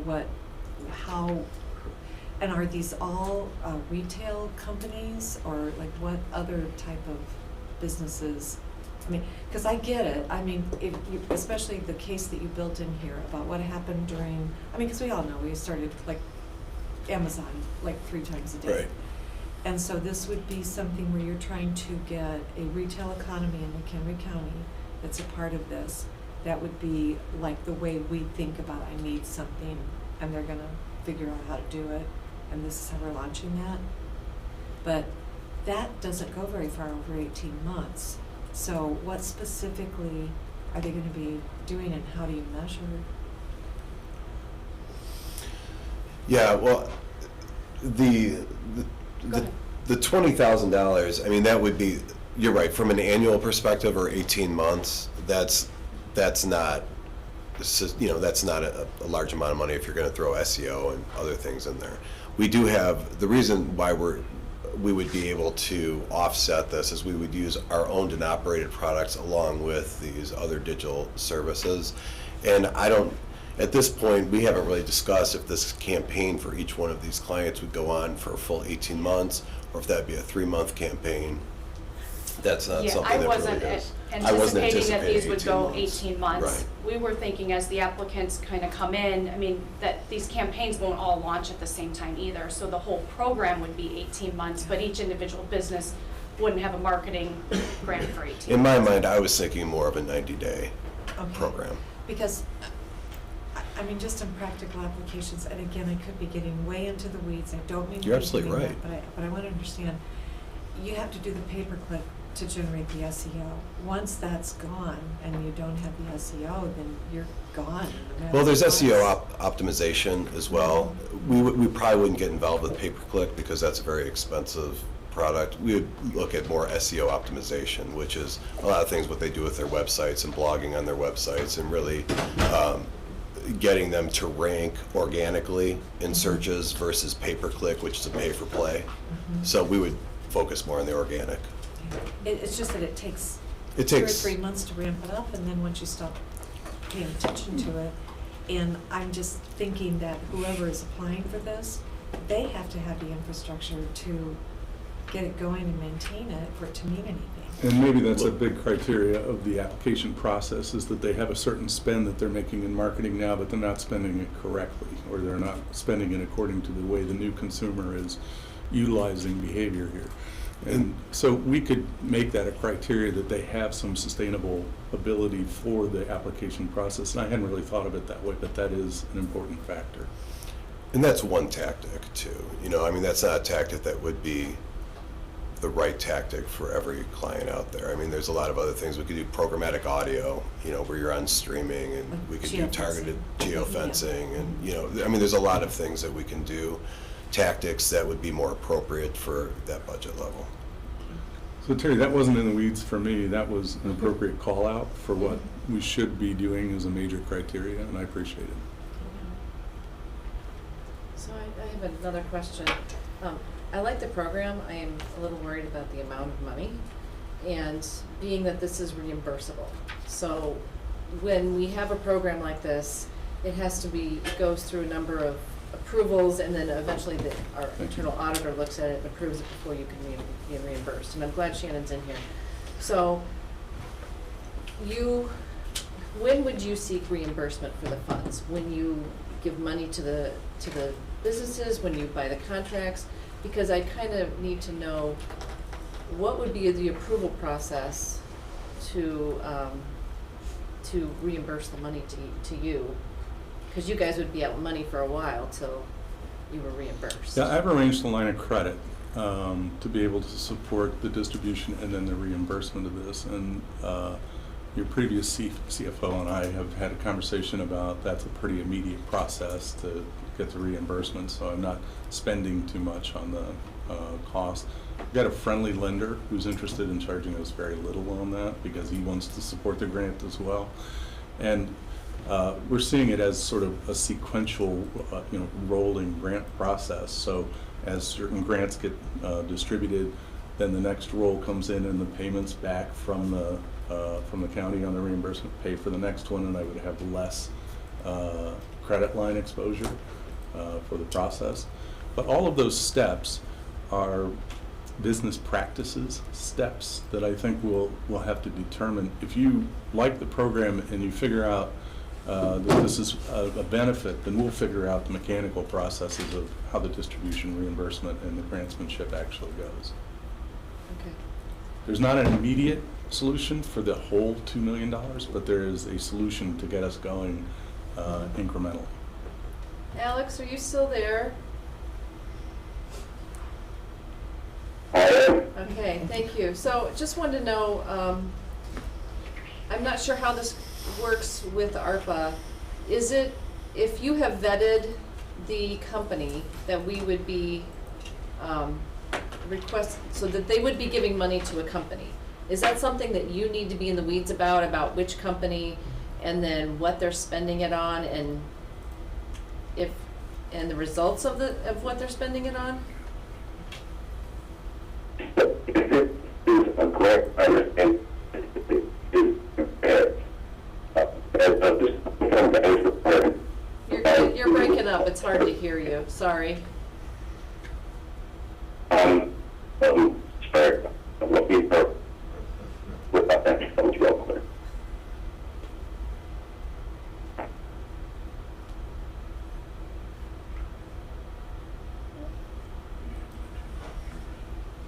Can you hear me? Yes. Hello? Yes. You can hear us now.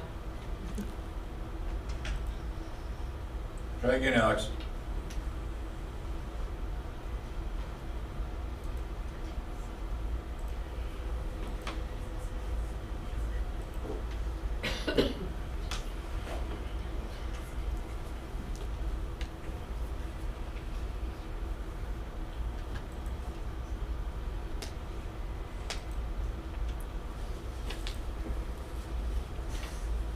See if we could read lips.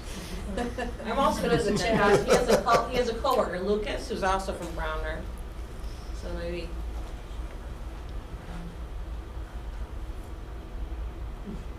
Yes, hi, good morning. Can everyone hear me? Yep. Yes.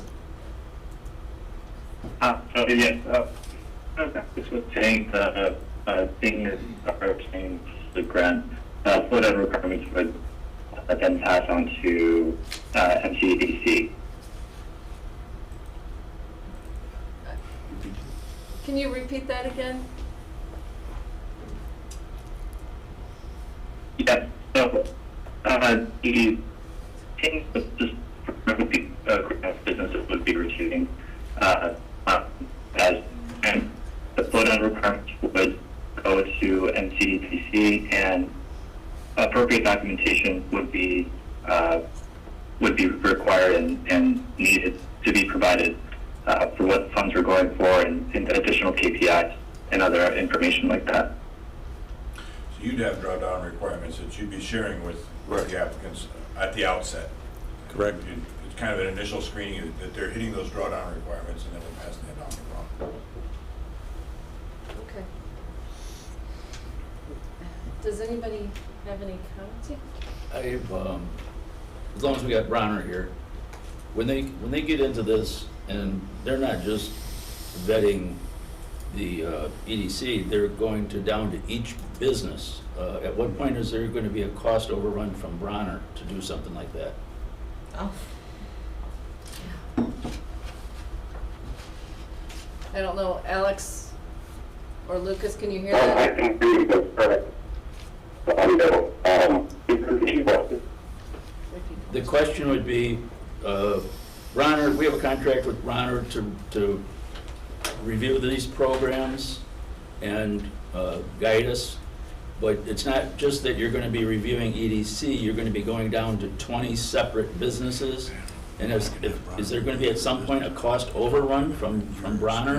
I mean, I don't think that would be something that was anticipated within the original contract. So the recipient would be responsible for ensuring compliance with uniform guidance. The screening is primarily done by the MCEDC. So unless there was questions that we saw something, a reimbursable expense that raised a red flag, I don't think we are going to be incorporating Bronner in every review. They're going to set a series of guidelines, those drawdown requirements. EDC, as a subrecipient, is going to be responsible that those businesses are meeting those requirements. In coordination with county administration? Yes. Okay. That makes sense. I'm really, and I think it was brought up a little bit ago, that, actually, Jim, how many small businesses are in McHenry County? Did you say that when you first? 10,100. there's 10,100. Not small business, all businesses. All business, okay. Yeah.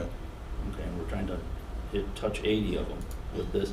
You know, the seminar part, to me, is important.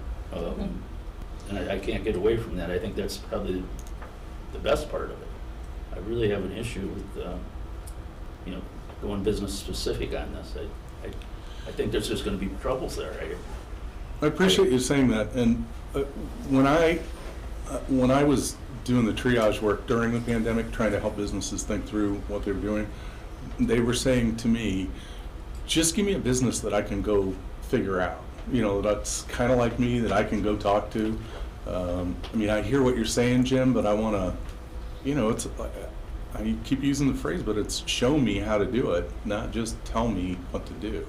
And that's what the reaction, so we're trying to have 80 businesses that will pledge to be those mentors to the other people in the community. It's not just benefiting 80, it's trying to get 80 people who are very knowledgeable about the different industries and the different geographies to say, I know how to do that and I'll help you. I own a coffee shop on I know. X Street, and they get the grant from you, and I improve my business because of all this. Why am I going to help my competitor down here around the corner? I just see there's issues there. But you might help the brewery up the street. I don't know, you know, it seems like, I guess. You can help any type of small business. It wouldn't have to be a competitor or a near competitor. It's just bringing in tools to allow them to be more effective and sell more of whatever they're selling. So I get the competitive side of it, but you don't have, it doesn't have to be two. You know, the tools work anywhere, so it doesn't have to be a competitor. And Larry, it's a good point because we tested this, we went to a few places, and I'll just use an example. We went to a brewery in the last week and said, if you were to receive a $20,000 benefit to the marketing, modernizing your marketing, which they haven't done, would you be willing to share ideas with others? Would you be willing to show top-line revenue difference between when you lost money in the pandemic and when you changed your marketing? And they agreed to all those things, but they weren't the recipients of the dollars. They were just trying to tell us whether or not they'd do it or not. And so we've tried to test that several times with several of our new friends in small business to say, if you were to receive this, would you do these things? They've all agreed.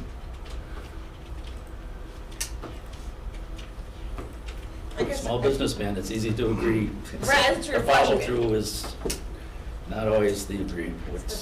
Right, yeah, to Larry's Yeah. point, what can be done to kind of force them to enforcement of this? I mean, I actually like to be all serious, like, oh, yeah, you said this will happen, but then you're right, to Larry's point, some people say yes, yes, yes, and then, they don't get around to it later. So what kind of ways can that be enforced, or from your experience with our businesses in McHenry County, do you feel this is a concern we have and we shouldn't be so pessimistic? That Well, I think it's your businesses are job to helping be each other. pessimistic, so.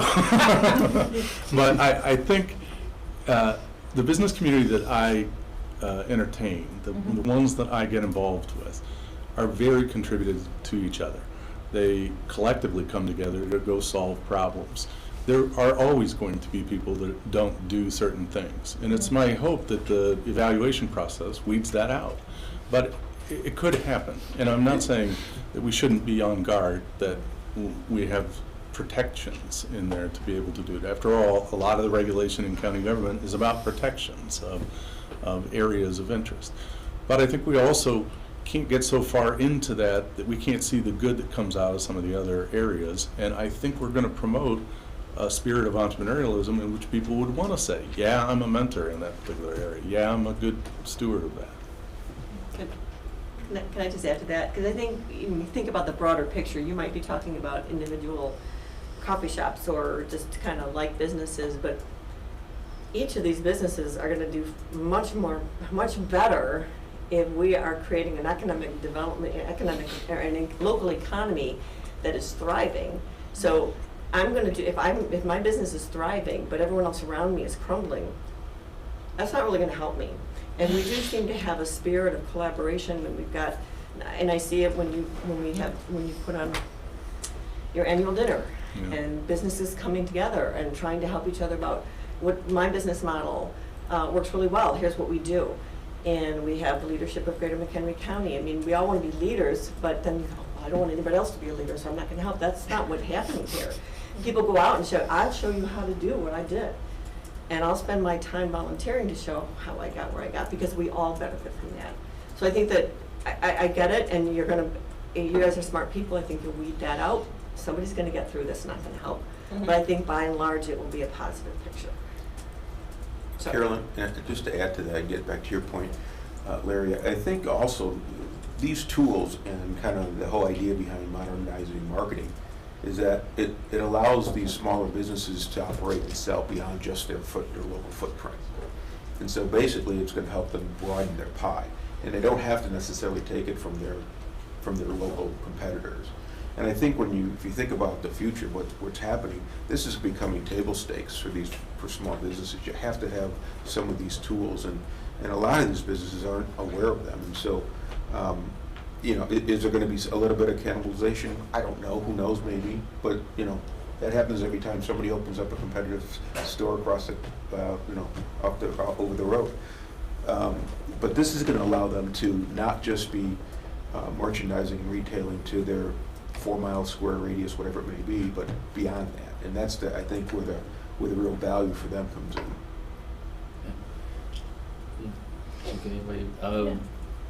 Okay, I'll still go back to, I think, the seminar portion is important.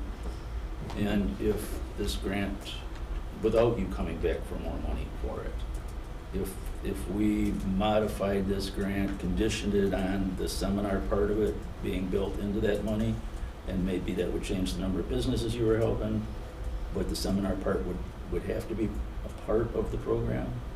Is that something that you would be receptive to or not? Absolutely. We did a geographic study of how many businesses in how many neighborhoods in the county. County's a big place, and so we were trying to get 80 spots that we knew were 80 neighborhoods of businesses throughout the geography of the region. If we limited that down to, say, 60, then we can do the seminar piece. And we're not as assured that we're going to get the total density coverage we're looking for, but we may make up for it in the seminar piece. So I think there's a way that we can make that work, Larry, to accommodate that.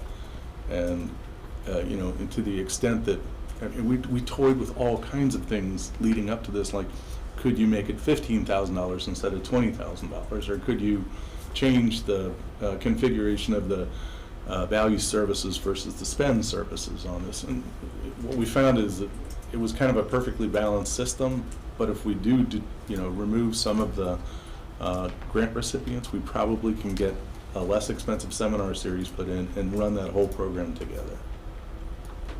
That's something I'd be more than open with it, but I'm also alerting you that a lot of effort went into the 80 number, trying to get to a place that said, we know we can make this work at 80. And so a lot more work is going to go into the 60 number, or whatever that number is, to make the seminar work. Okay.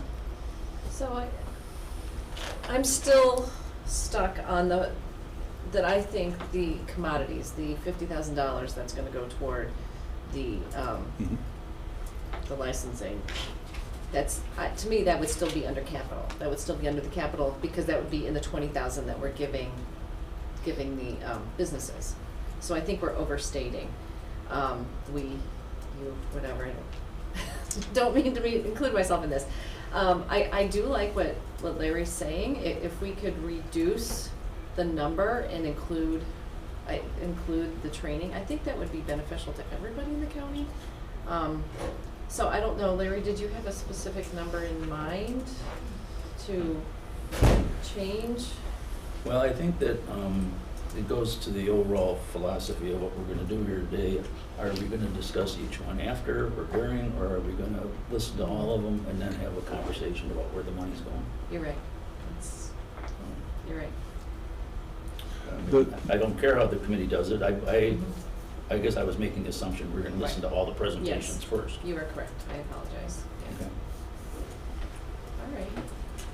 Although I would say, so just knowing also from last month, when I wish I had asked more questions about money, specific things to a different entity, that if we're gonna bring down values, there's some value to having them explain why not, don't do that, or that's going to kind of cut the program at the knees. So if we have, I feel like if there's, I don't really have on this one, I don't have a sense of like pulling money away or adding money or any of that or changing their dynamics. But if board members do, I feel like letting them speak to that at this moment has a benefit.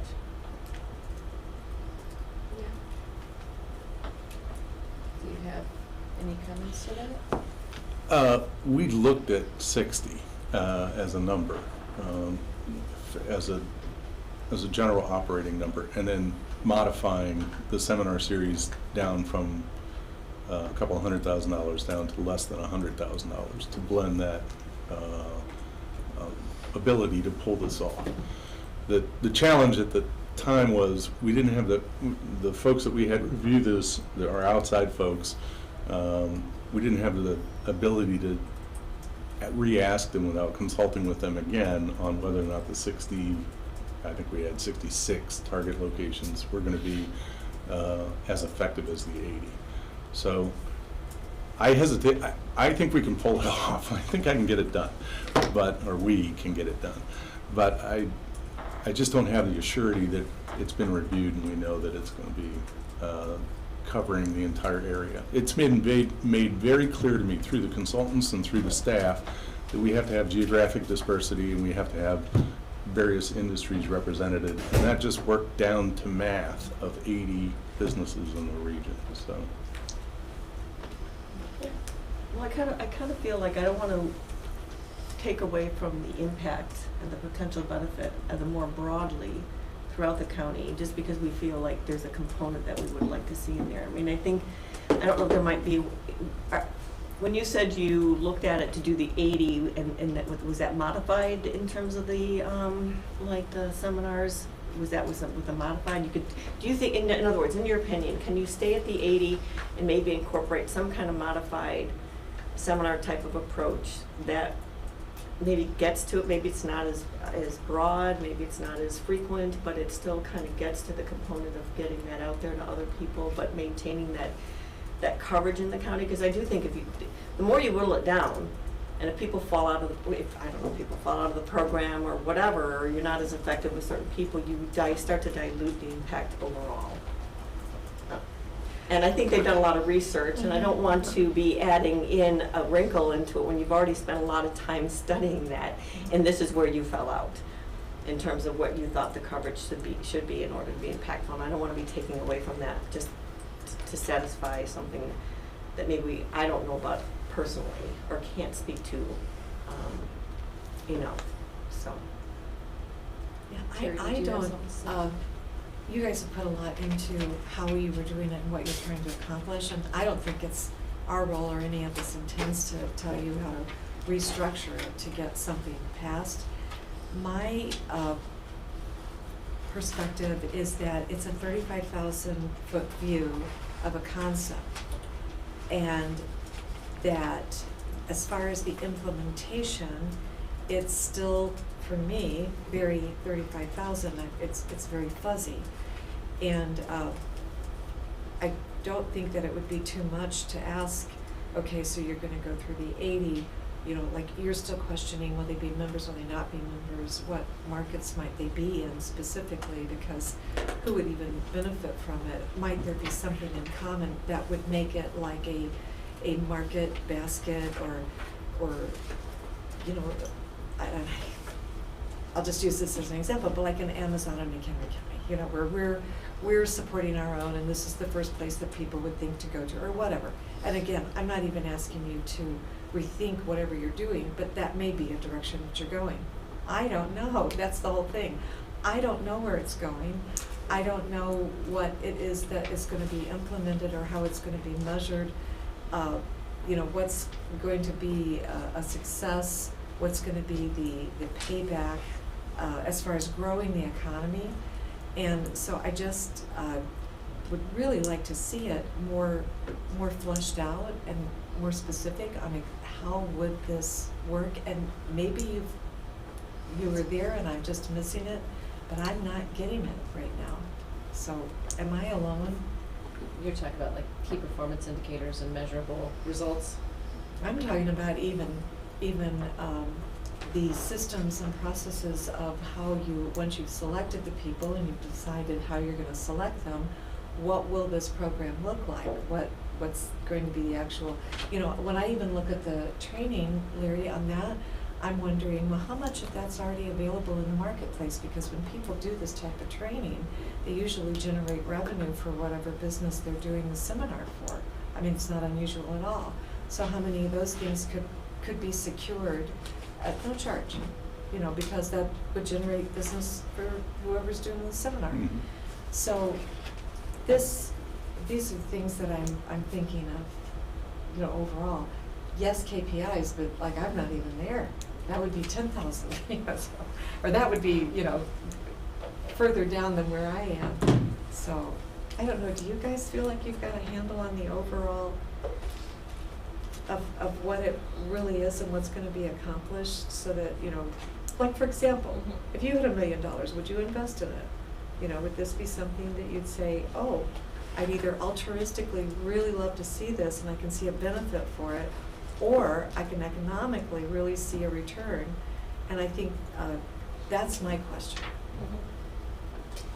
So let me see if I can address it, Terry, in a couple of different ways. One is the grant application that we wrote was about how to restore what happened during the pandemic and elevate the community to a higher economic standard. So we had to blend together two different solutions. One was helping people be prepared for a next tragic situation that may occur, which is a pandemic-like event, and modernize their marketing. When you listen to the businesses personally, they say, I didn't know how to do that, or I don't know how to do that, or I can't do that because I don't have the revenue to be able to support those areas.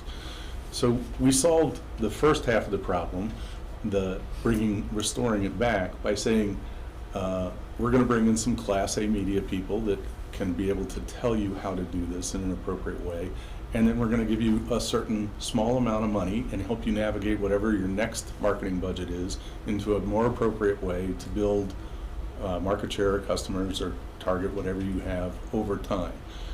And in exchange for that, we want you to be a testimonial to other people. We want you to be able to talk to others. And we want to be able to use your information, your de-identified data, for your increase in revenue that says, we did this and our new revenues are now this. And we did this and we restored our full-time equivalencies to that, when we hired more people, or we changed the model of how people work. That sample is 60 case studies that exist in our area. Then to amplify that throughout the region, we wanted to make sure that they knew we're going to hold seminar series, bring them in as testimonials, have the newspaper write stories about them, have the stories be educational, infotainment type stories. If you're in that space, we'll talk about you in a glowing way, and we'll have you interviewed in a way that allows you to express to others part of the solution that you found using this particular grant. As you kind of think through the lens of a business owner, they see that again as maybe effort, but they see it as exposure too. Now they're getting the story told about them, they're getting friends made in other places that they historically haven't, and they have a broader audience of people that could be potential customers for them going through. As far as the selection criteria that you were looking at, we're looking to find, again, the research we've done is that we have to have service agencies that are deliverable, we have to have retail agencies that are deliverable, we have to have a broad range of, we did a lot of research through the banking community, and the bankers say, hey, if these guys just could get their act together, they're really good at what they do, but they don't market well, they don't sell well in the front. So the banking community can tell us a lot of the potential hit parade of high likelihood, and the bankers all know their revenue anyhow, so I mean that's a starter spot. There's the chambers also know that there's cheerleader rah-rah types that are in their ranks that would be successful mouthpieces for this. Again, I didn't go into a lot of the very granular detail in the application, primarily because the goal of the application is to describe it at 35,000 feet, so that we say what a problem is, what we think the solution is, and then strategically how it would be safeguarded as appropriate grant activity would go. And then we will dive into the rest of the detail about reimbursable strategies, implementation criteria for the overall selection, whether or not they're members or not for sustainability over time. Those are all the fundamental, if the 35,000 foot view works, then we'll implement all the other pieces that are necessary. In other words, we'll build the business when the equity comes. The solution for each business isn't the same. I mean, a CNA or a customer needs analysis. I mean, we go in and we sit down and we actually go through a series of questions to find out what are the problems that the client is trying to solve. And then from there, we build out a solution for that client. So not everybody's going to need e-commerce. Not everybody's going to need search optimization. Not everybody's going to have the same needs. And so each one of those solutions that we come to each one of these partners with is going to be a different twist on it. Because we used to do the one size fits all, and it doesn't work, and that's why we've changed our philosophy. Okay, I have one final question. So a significant portion of the application talks about the Hispanic community and the businesses, and how 12% of Hispanic immigrant workers had their own business, and that you will be translating the materials into Spanish. Is that also relating to any services that you provide them? So if they are chosen, will they be representative of those 80 businesses of the population? Yes. Okay, and then you'll have a translator or somebody who will be able to. Yes. Okay. And they have folks that can navigate the issues associated with the second language business. All right. Anybody else have questions?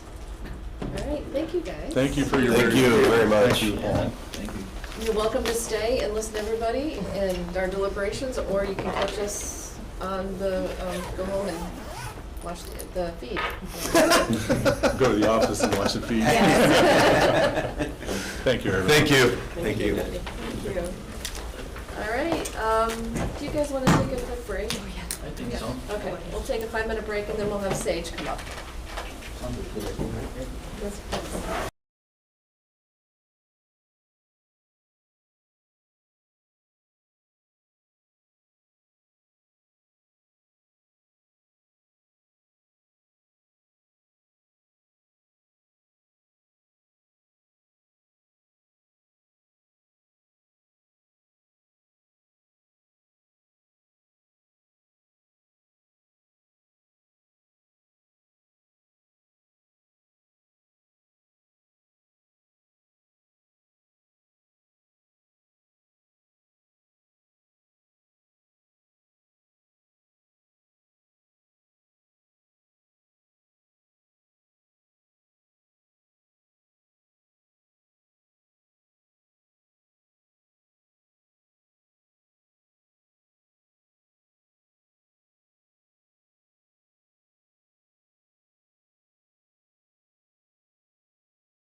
start the meeting again. It is 10:37, it looks like. So, Sage here? They are online. Oh, Did we lose them though? Yes. Oh. Hello, good morning. Morning. So go Hi, ahead. can you hear? Yep.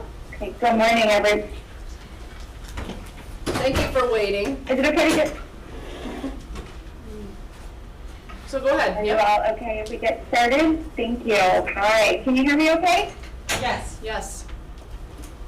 Okay, great. So I'm gonna maybe ask for a little guidance. We presented at your February meeting, so 1 month ago today. So we're excited to be back today. Can you just share a little guidance as to where you'd like us to start since we did our formal presentation in February? Well, I mean, I had some questions I would have asked them in February, but Mike had said that we would get their papers and then we would talk about it. Maybe I should have asked them a month ago the questions I'm gonna ask them today. Go ahead. If you want to start, that's fine. You've all received Right. the responses. okay. Right, yes. So, one of my concerns I've had is that you currently give 20 recipients this financial assistance, and you're looking to give 100 more kids this financial assistance. I have concerns that you won't be able to find those 100 kids. So it sounds to me like you're looking to increase your registration by like 5 times, right? And so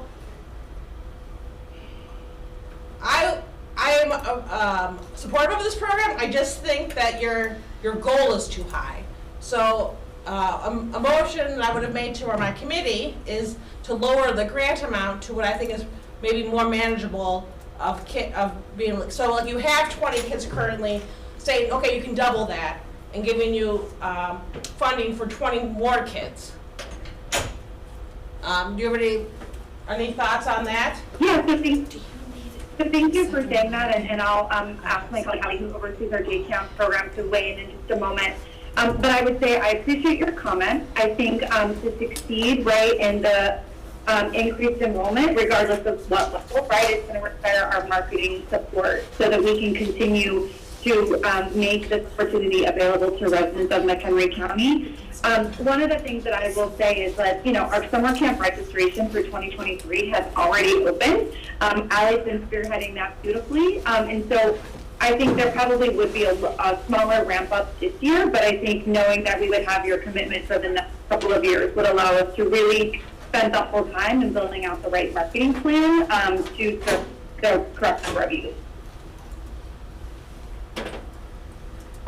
Yeah, I agree. I think that's a big question, and I think too that I just want to make sure that we're on the same page and this is a reimbursed program, and so if we are unable to get 100 kiddos that need financial aid, that would not be money that you would be accepting. And so I think, for us it would be a fantastic goal.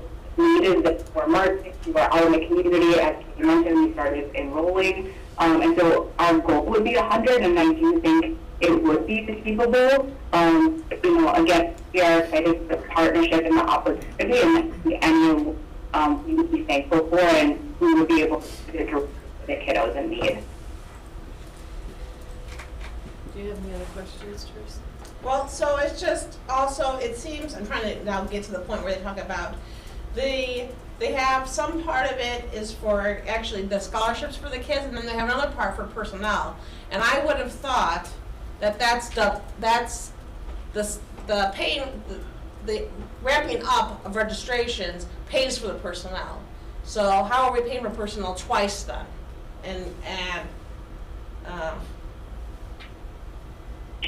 So again, yeah, go ahead. I'm happy to provide some additional comments, and Allie being the one who leads this. Thank you for following me. So I think that, obviously in this case, right, we've written the grant so that we are covering the increased personnel. Because for every X number of kiddos that we register that are new, we have to have, one new counselor, because we do have to maintain our appropriate camp ratios. And so by including both the scholarship cost and the personnel cost in this budget, it really does allow us to cover the entire cost of ramping up to this level. And if you think about it, obviously the counselors that we're going to be recruiting are going to be, most likely from McHenry County because they're going to be coming directly to the state YMCA for the day camp activities. So it's really a way to support sort of a different population of folks in your community, aside from just the experts who are more of that school age range. Right, but when doesn't the but I don't see how the personnel cost is a COVID cost. It doesn't. Did you say it was the personnel cost being a COVID cost? Right, I don't see how that's part of, I don't see how paying for the personnel is meeting the goals of the ARPA funding. Well, I think it allows us to ensure that we can appropriately serve those new children, right, that are being, covered by the ARPA funds. It is unfortunately personnel being, we're a human services organization. Personnel is always going to be our biggest expense, right, to ensure that we can run these programs. So we built a plan, right, that encapsulates the entire opportunity for the youth, making sure that they can have access, and then through that we can also hire the appropriate counselors to help serve them over the summer months. Right, and again, the biggest the effective COVID on the family is to be able to serve the families and kiddos and campus, we need the staff to be able to do so.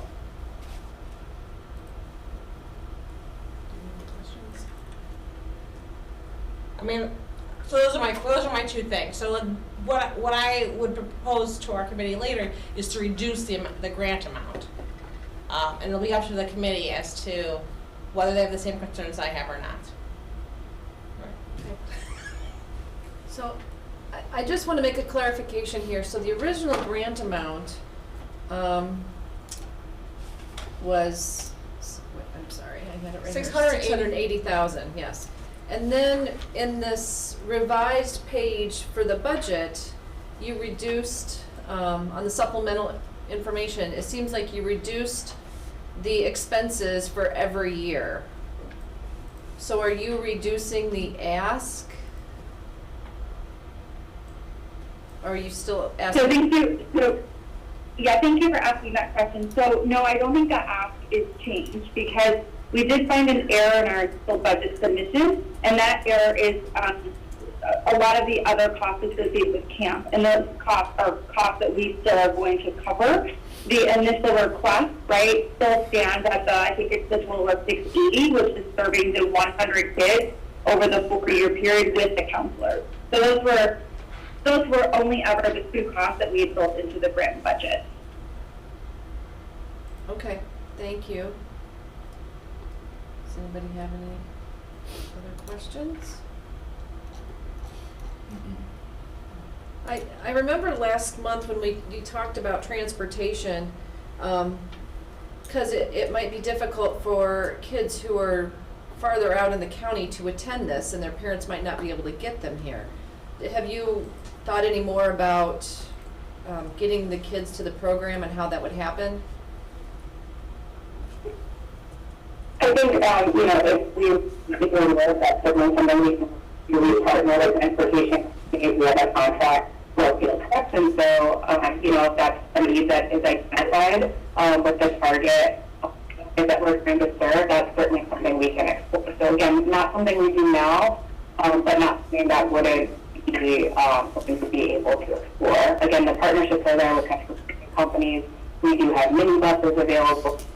Again, I think once we have more if this is something that's going to move forward, we'd be, super willing to look in and see if that's something we can offer if the need was there. And I would also add that at our last session a month ago, Mike, you mentioned just being in the center on a daily basis, that there's oftentimes sort of organic carpooling and transportation needs that are being met, right, as families connect with one another, or as you as staff identify those needs. So I think to Allie's point, yes, there's opportunity to look at formal structures, but I think we also need to take into consideration, right, just the way in which the community members connect to one another. And Katie, we currently see that with even preschool. We have like the buddy system going on where, I'll see a mom walk in with, her kid and another kid, then I'll see the other mom, and of course it's all documented ahead of time. We know who's allowed to drop off and pick up. So I think the community comes together, and does that. Thank you. I was also going to mention we got a little bit lucky with Sage recently because I know there's concerns about going from 20, on upward. Our major competitor closed at the end of the year, and Sage has had over the last really 120 days a 50% increase in our membership volume. We're starting to see that with not preschool application, we're starting to see with group exercise classes and family swim night and things like that. This is one of the centers that would, typically out of the top 5, in Chicago land area, and right now this center is really competing for the number 1 or number 2 spot. So our daily traffic has doubled. We've had to hire more staff to accommodate that. And we feel that that's going to just really play right into, summer camp registration. We're already seeing it. Again, we got lucky. Bridge closed, and we've enrolled probably 500 more memberships, 500 additional memberships, I should say, really since December when they announced. They closed in December, but they announced a month previous to that. So I'm pretty optimistic just because I see the rest of the business being pretty robust right now. So, I know that with Healthbridge closing, the Y has received obviously an influx of people. But did Healthbridge have any sort of summer program like this? Any summer camps? I don't know if they have parents of children, because I personally have toured, probably, 40 or 50 people myself, and we're seeing families coming in. We're seeing every group come in. We're seeing, I would say we're not seeing more younger folks. We're seeing, families of school-age children. We're seeing a lot of people, their 40s or 50s or 60s. I've had a couple grandparents ask me if we do summer camp. A lot of these folks were at Health for a very long time, and when you walk into Sage, you can see the essence of the children. You can see the preschool, and you can see the areas that they utilize. So I think it's just going to pretty much grow organically because of the fact that we've enrolled. Like I said, we probably have we literally have 500 more memberships than we had 120 days ago. So I don't know the answer to whether we did it or not. I don't think so, but I don't know for sure. And I have one final question. But I think, Go ahead. Go ahead, sir. I was just going to add to Mike's point. I think that, again, just being able to have those captive audience members to market all of our programs too, right? Not just day camp, but also our out-of-school time programming that happens in the school year, our, basketball leagues and swimming and everything that happens in the line. I mean, this is just a very, very captive audience. And so I think it'd be the right people to continue to talk to and be able to, quite frankly, ramp up all of our programming, right? And then to work, as I said earlier, with our marketing team to think about how we extend this even further into the community. Okay. So one other question, and can you refresh my memory from last month? Have you done research to see that there is a need for 100 extra spots with scholarships? I'm just wondering how you got to that number of 100. I think it's a huge increase, and I don't put application rates on me, but over the past couple of years, especially with COVID, there's been a huge increase in need, financial aid and CCAP. And so I think what we did was use the information based on past registration and made an estimate about how many more kids we could serve depending on space, depending on needs, depending on what we're seeing. And so I wouldn't do research, but I would say an educated guess based on past enrollment and what we've been currently in our program and looking how to expand the support. Okay. Does anybody have any other questions? Well, I guess it's really a question for you guys. The going up 5 times just seems really large to me. No, you brought up very valid points. So I didn't know if there was more questions you wanted to ask them so that we could figure out what we think is a more appropriate increase. I can't tell them, but we can talk about what we're willing to fund. Okay. But it's not our job to tell them, But we can ask them what would. Yeah, we can ask them. Larry. I mean, I thought your follow-up was good on how to. Yeah. Well, if somebody wants to ask them that doesn't mind, I don't care about that. Oh, right. I would, under the assumption that we're gonna go through all the presentations before we get Okay. into Right. that. Yeah, Mhm. yep.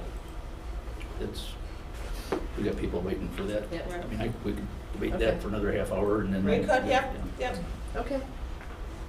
All right, I think you've answered all our questions. I appreciate you waiting so long to present. Feel free to hang out and watch, or you can just, watch online, whatever you feel comfortable with. Thank you for having us back. We appreciate it very much. Thank you. Yeah, thank you, everyone. Thank you. Bye. Teresa, Yeah. I didn't say anything because you both articulated my concerns very Okay. well, so. All right, so the Alice Foundation, does you want to come up and, Are you the Alice Foundation? Over there, you Yeah. are. Foundation, Yeah? yeah, sorry. no, that's okay. We have Alice Place building, so I was like, did we name this one Alice Place? I didn't recall that. Roscoe Stelford and Gary Anderson are joining us from the city just to kind of show us how this fits into the city's visions. Yeah, Thank you for being here, staff. thank you for having us, and wonderful for them to come. It's nice that they're here. I thought it'd be appropriate for them to talk a little bit about the site, the process that they've been through over the last few years, how we got here, my group did, and then what I would like to do is just take a couple minutes overview of the overall project ourselves, but really spend any time we can answering any questions or concerns that you have. Can we start by introducing you guys? Yes. Thank you. Yep. My name is Brian Fritz. I'm with Pioneer Property Management and Iceberg Development Group. I represent Chicago Hubs, which is a joint venture that is the development ownership of the proposed project that we have, that is comprised of Iceberg Development Group, which is a Midwest multifamily real estate development company specializing in affordable housing and market rate. Dio Realty, which is an assisted living facility developer owner out of Omaha, Nebraska, and WellQuest Real Estate Services, who also represents the Call to Action Foundation, which is based out of Salt Lake City, and we can talk more about them and how they fit into this, is also a do a little bit of everything, but specialize in the affordable housing and the assisted living space. Okay, I'm Roscoe Stelper. I'm the city manager for the city of Woodstock. And I'm Garrett Anderson, the Economic Development Director for the city of Woodstock. And we want to thank you for your time this morning. We'll just briefly touch upon the city's interest in this project and our work with our partner to my right over the last probably 6 months to a year. Just to give you a really brief history about this project for the city of Woodstock. In 1997, we'll establish a TIF. There is a die-cast factory in our downtown. There are environmental concerns about it. We demolish it. We clean up the site using the TIF. We enter into agreement with Hummel to actually do a development on the site. So if you recall the brownstones, they're kind of near the train station, the one big brick building that was built in 2006, 2007. And then if you recall in 2008, there's a housing collapse. And with that housing collapse, that developer goes bankrupt. The project is then turned over to the bank, and we're working over time trying to bring that back, but with housing where it's at, even with the help of the TIF, there's no way we can get the projects off the ground. You probably aren't experts in TIF, but TIF doesn't get better with age. So as the years go by, the TIF gets weaker and weaker. After sitting down, talking to council, talking with our other local government partners, we decided to move forward with a new TIF and pull that property out. So in 2020, we established a brand new TIF for the die-cast site. It's a very broad TIF, covers a variety of needs in the city of Woodstock, but it's going to be very helpful for us to be able to get projects moving and get them going forward. And it's definitely a catalyst for these types of projects. But you're probably also aware that the pandemic comes around and hits us. For that. And we did have a developer, not the particular partner we have now, but we did have a developer we were talking with at the time. And what we were finding is, due to the pandemic, the construction costs of the project kept going up so rapidly that the rents just couldn't keep up with the project itself. And when the rents would go up, we'd have them rerun the numbers, and the construction cost has gone up even more beyond what it can float it. So Garrett and his team's done a wonderful job with courting several developers to get them to come in. Last year in November, we had a public meeting where we actually had 3 different developers that submitted proposals formally to the city that were reviewed by the council. This is the developer of choice. After we took a look at their models and their approach and the quality of their buildings that they're trying to do, the city's put a lot of time and effort into our age-friendly cause. We've done an age-friendly study. I'm sure you're all aware the senior population is growing and is only going to get bigger and bigger over the next few years. So we felt like this would be a good partnership between the city of Woodstock and a developer that has a significant focus on the senior population. We like where it would be located. It has a huge impact on our downtown. I'll let Garrett talk a little bit more about that. Yeah, so excellent public spaces like the city of Woodstock's downtown square don't happen on accident. It's a result of a long, careful planning by the city of Woodstock through comprehensive plans and historic districts and a variety of things.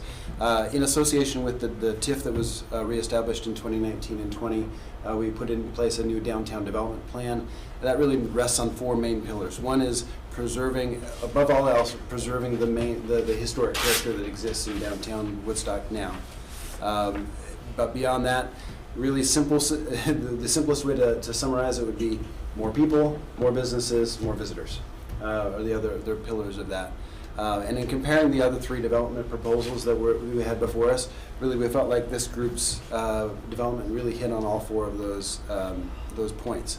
Because we're not the other ones were really focused more on just residential housing in the downtown, and this one focused on the assisted living, which would bring not only more residents downtown, but a lot of families that would visit those folks, as well as, in the neighborhood of 75 to 100 new jobs into that center as part of it. And that's one of the components of that. That's not specifically the one that's being requested funding here, but that's just, we wanted to paint a bigger picture that, this specific proposal is around a $25 million development, but the overall picture for that site, it's an 11-acre downtown transit-oriented development site that is in the neighborhood of 120 to 150 million. Yep, about 130 million as it stands today. 130 million. Our own downtown plan say specifically this site is the primary transit-oriented development opportunity in the area for significant mixed-use development to add dwellings and commercial space to downtown. The site is envisioned to include a mix of multifamily and townhome development, as well as commercial uses near the train station. This mix of housing not prevalent in the area is also desirable to provide more housing choices in the downtown. The market includes not only young professionals, but retirees and others already living in Woodstock looking to downsize from a single-family home. Maybe looking to live close to downtown amenities, work the Metro train depot, which is adjacent to the site.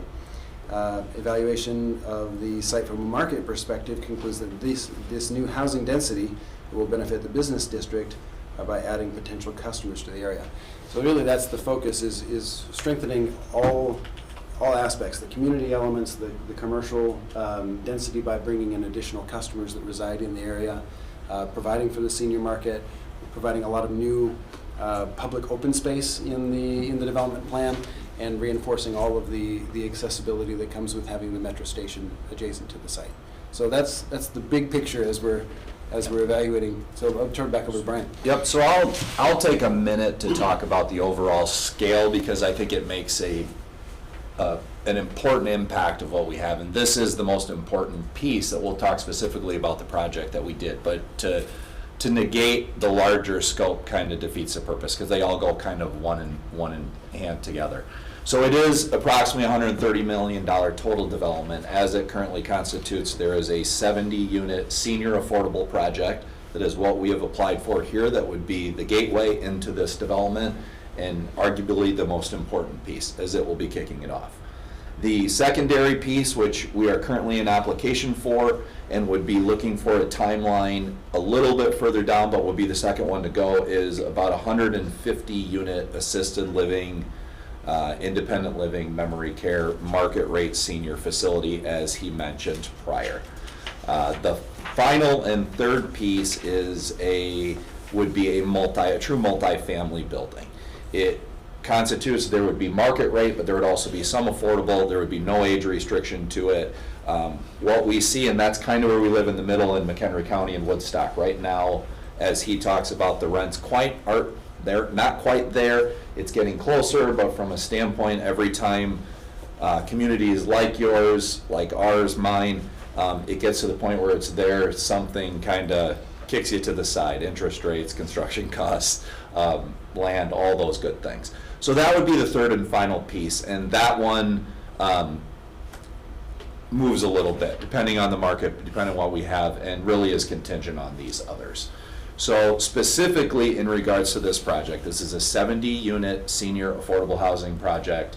It will consist of approximately 4 units at the 30% of the area and median income, which is a requirement that we have to apply for our state funds. The remainders would be 1 and 2 bedroom units, primarily 2 bedroom units, that would fall under the 60% area and median income. True affordable housing at its core. What we have, that sweet spot of what is really needed from a housing standpoint, especially for people on restricted incomes as they retire, that we look in this area that would be for. We would be financed with tax credits, and I will talk a little bit about that because I know you guys have had an application from a similar project, but there is very big differences of it, and we'll talk a little bit about that. We are a non-competitive application, so without getting too complicated and convoluted, and I'll ask any questions that anybody has on it, it is a non-competitive process. What we call is a 4% tax credit award. If you have a project that works and there is bond capacity in the state of Illinois, which currently there is, and the state is favorable of our project, we get to build it. There's no other parameters along it. If we can put together a financing package and show up with all of our players, the shovel goes in the ground and we get to build. A little bit of the difference of the 9%, which I specialize in, it's about 75% of what I do in my life, is it is a competitive process. You can have everything work, all of your financing pieces in, it would be a wonderful project. You apply and it becomes a math equation. 3 beats 2, 2 beats 1, money goes until it runs out. About 30% of applications get funded. And just the McHenry project, which we spent a lot of time looking at a year ago now, is represented at that kind of 9%. 9%. So on a broader scale of what we look, I have, along with my group, approximately at one time we had 70 sites, I think, under option in the city of Chicago.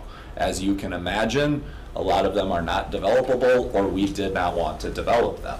So that group has drastically reduced, and now there is more than a few handfuls that we are working on, and the city of Woodstock is our first choice. It is the one that we decided to jumpstart and look for. A big portion of this, and I thank you, is for the program that you guys set up. You have the ability to help people like us and projects like ours that normally wouldn't be able to be accomplished help. It's those tiny little gaps that don't generally exist that we have. So I thank you for doing what you guys are doing. You know, not only if we're fortunate enough to be there, but anything in these trying times that we have.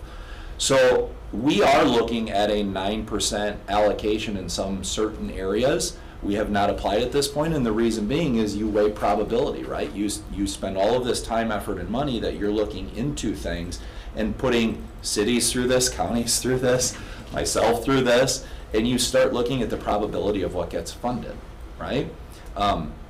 In my professional opinion, in our professional opinion, as you found in a prior application, unfortunately, the scoring just isn't quite there. Doesn't mean it can't change. It means in this current equation, in the past, obviously there, and coming forward, the belief is we're not entirely sure if it's a possibility. Now, we applied in the non-competitive round for a couple of different reasons. One, the project that we are doing, we believe, is transcendent. There's not a lot like this that happens in cities like Woodstock, $130 million projects in the core of downtown that you can have any age, any income, any mental or physical capacity is able to live in that project. So that would be a little bit of a square peg into a round hole, trying to apply in the traditional 9% there, where they're looking for walls, windows, doors, you know, on the edge of town with that stuff. The other is the scale and the amenities that go along with this project. So I'm going to talk a little bit about, because I know it has come up in the past with that other project, a few of the differences that we have, and I don't want to harp on it, but I'll talk about a few of those things, just elephant in the room, and then I'll answer any questions about our specific project, our ask, or just in general off of that. So a little bit when it comes to that competitive versus non-competitive, our ask is larger. And my belief, which means nothing, is our ask is actually lower than what we could justify or what would quantify with what we're trying to build. So when you start taking a parameter prior as a 54-unit project and a $1 million to $1.2 million, I think, assets, roughly $22,000 a door of incentive of what we look at. Our ask is approximately $28,000 per door. Within that ask, we are taking 35% less equity when it comes to the tax credits because we're removing that probability factor of whether or not we can get funded or not. We're providing a building that fits into a larger global scale, and what I believe from an amenities standpoint, from an appearance standpoint, thank you for the city for requiring us to do that, from all of these different things, a much higher quality project. So when you are losing 35% of our equity comparative to that, that is much larger than $6,000 a door.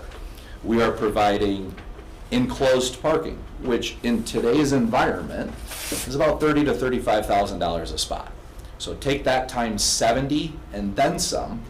That's not an ask that we're doing. That's something that we are providing because of our expertise and our relationships that we have with our other financial partners that we're able to leverage to get these additional things. The other thing that you look at when you talk about environments, and I don't want to speak any ill will of any other projects, I got enough going on in my life, I focus on mine.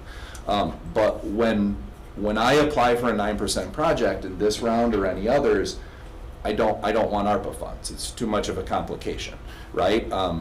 Doing this, we've got enough, and we can cover those gaps with our financial relationships that we have out there with our banking institutions, our tax credit equity partners, the states, everything else.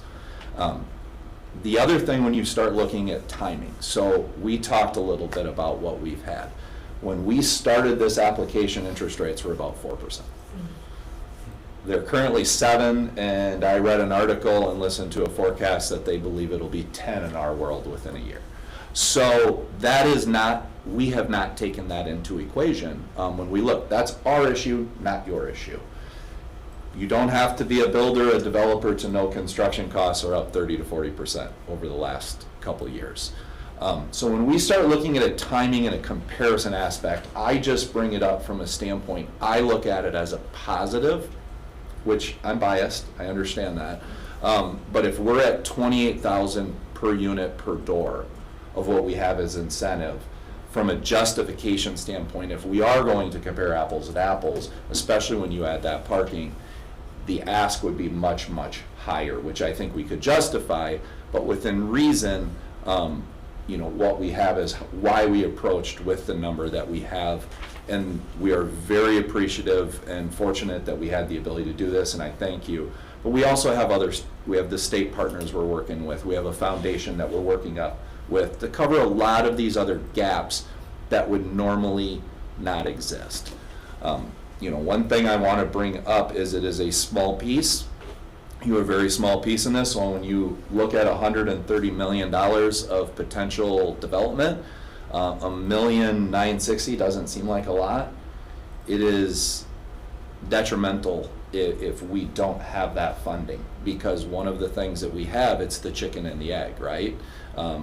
This is all wonderful if we have it, but there has to be something that goes first. There has to be another thing that we layer on that we can have these. And I am prideful as somebody that spends 80% of their life in the affordable housing industry. I do everything. It's what I'm passionate about. If you can't tell, I think it's the biggest need that we have in our country to try to solve.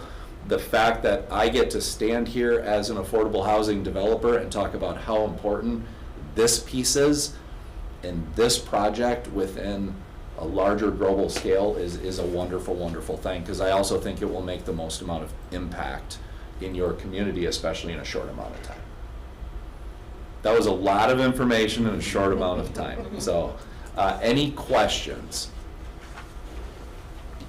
Yes. You're talking about the three, whether you call it phases of the development or whatever, and I know there's a lot of things that can play into it, but any projected time frame?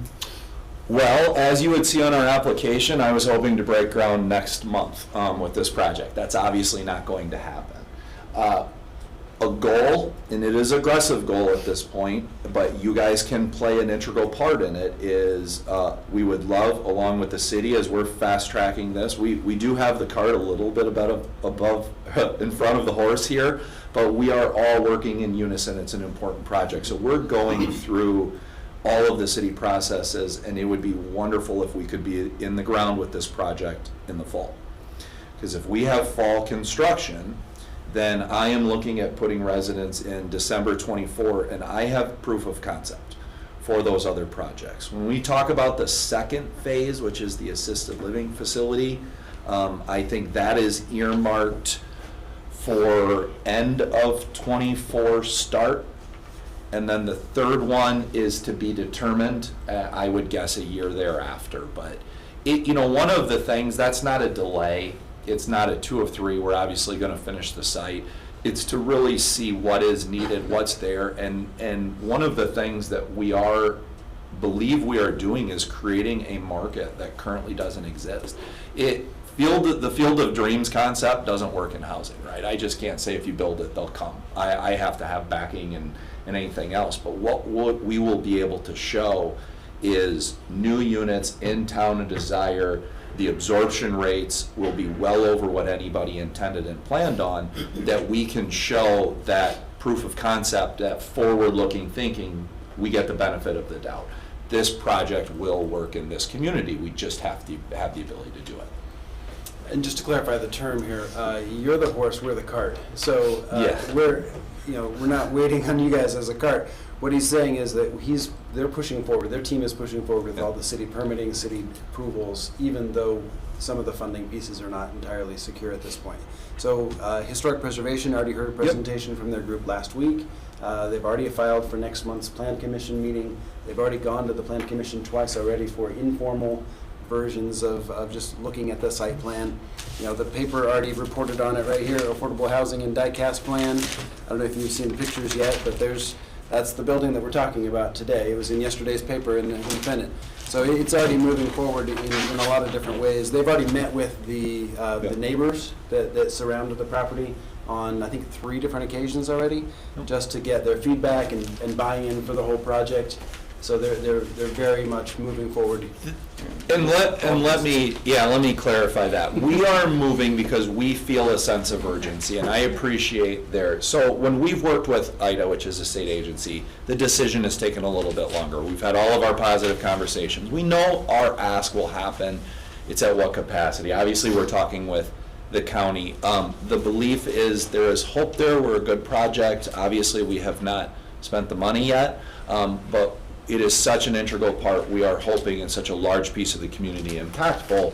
What we would like to do is keep moving. We are in such a sensitive time right now for individuals like myself. I can't say it's the best in a normal, so at business school, this is not the approach they teach you, right? Is to take this path and approach.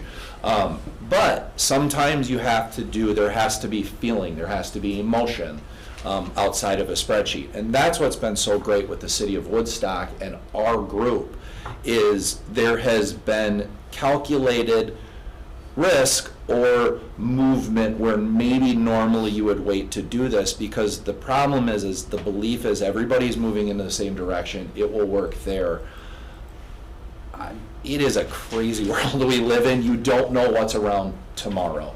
So hypothetically speaking, we get a commitment letter from the county. We get our commitment letter from the state. I'm able to go to my other banking and financing partners and get commitment levels, and then there is an act of good faith involved.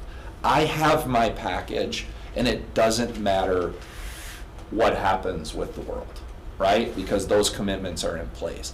That's what's key for us right now. So that's why we've moved everything along and continued waiting for days like today, where hopefully we can start to finalize this information, and we have everything with the city. So we're ready to go, and it doesn't matter all of the things out of our control.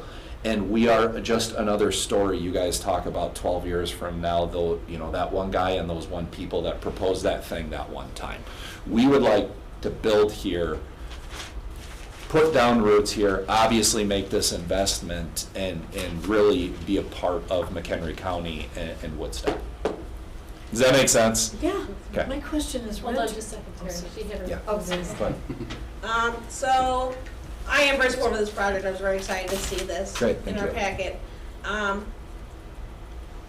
When you say that your hope is to be able to start in fall with these funds, is that are we the first piece in getting the funds, or where are we at in this? You're kind of the last. You are? So, Okay. yeah, you're kind of the last. I mean, when we say. I want to hear, that's what I want to hear, yes. No, we're, and this is the hard part. So we've had some conversations, and it's not as easy, and I cannot stress, I could spend my entire time talking about how appreciative we are for you, for this program, for what you're offering people like me that can take something that doesn't exist. So I know there is concern about the dollar amount.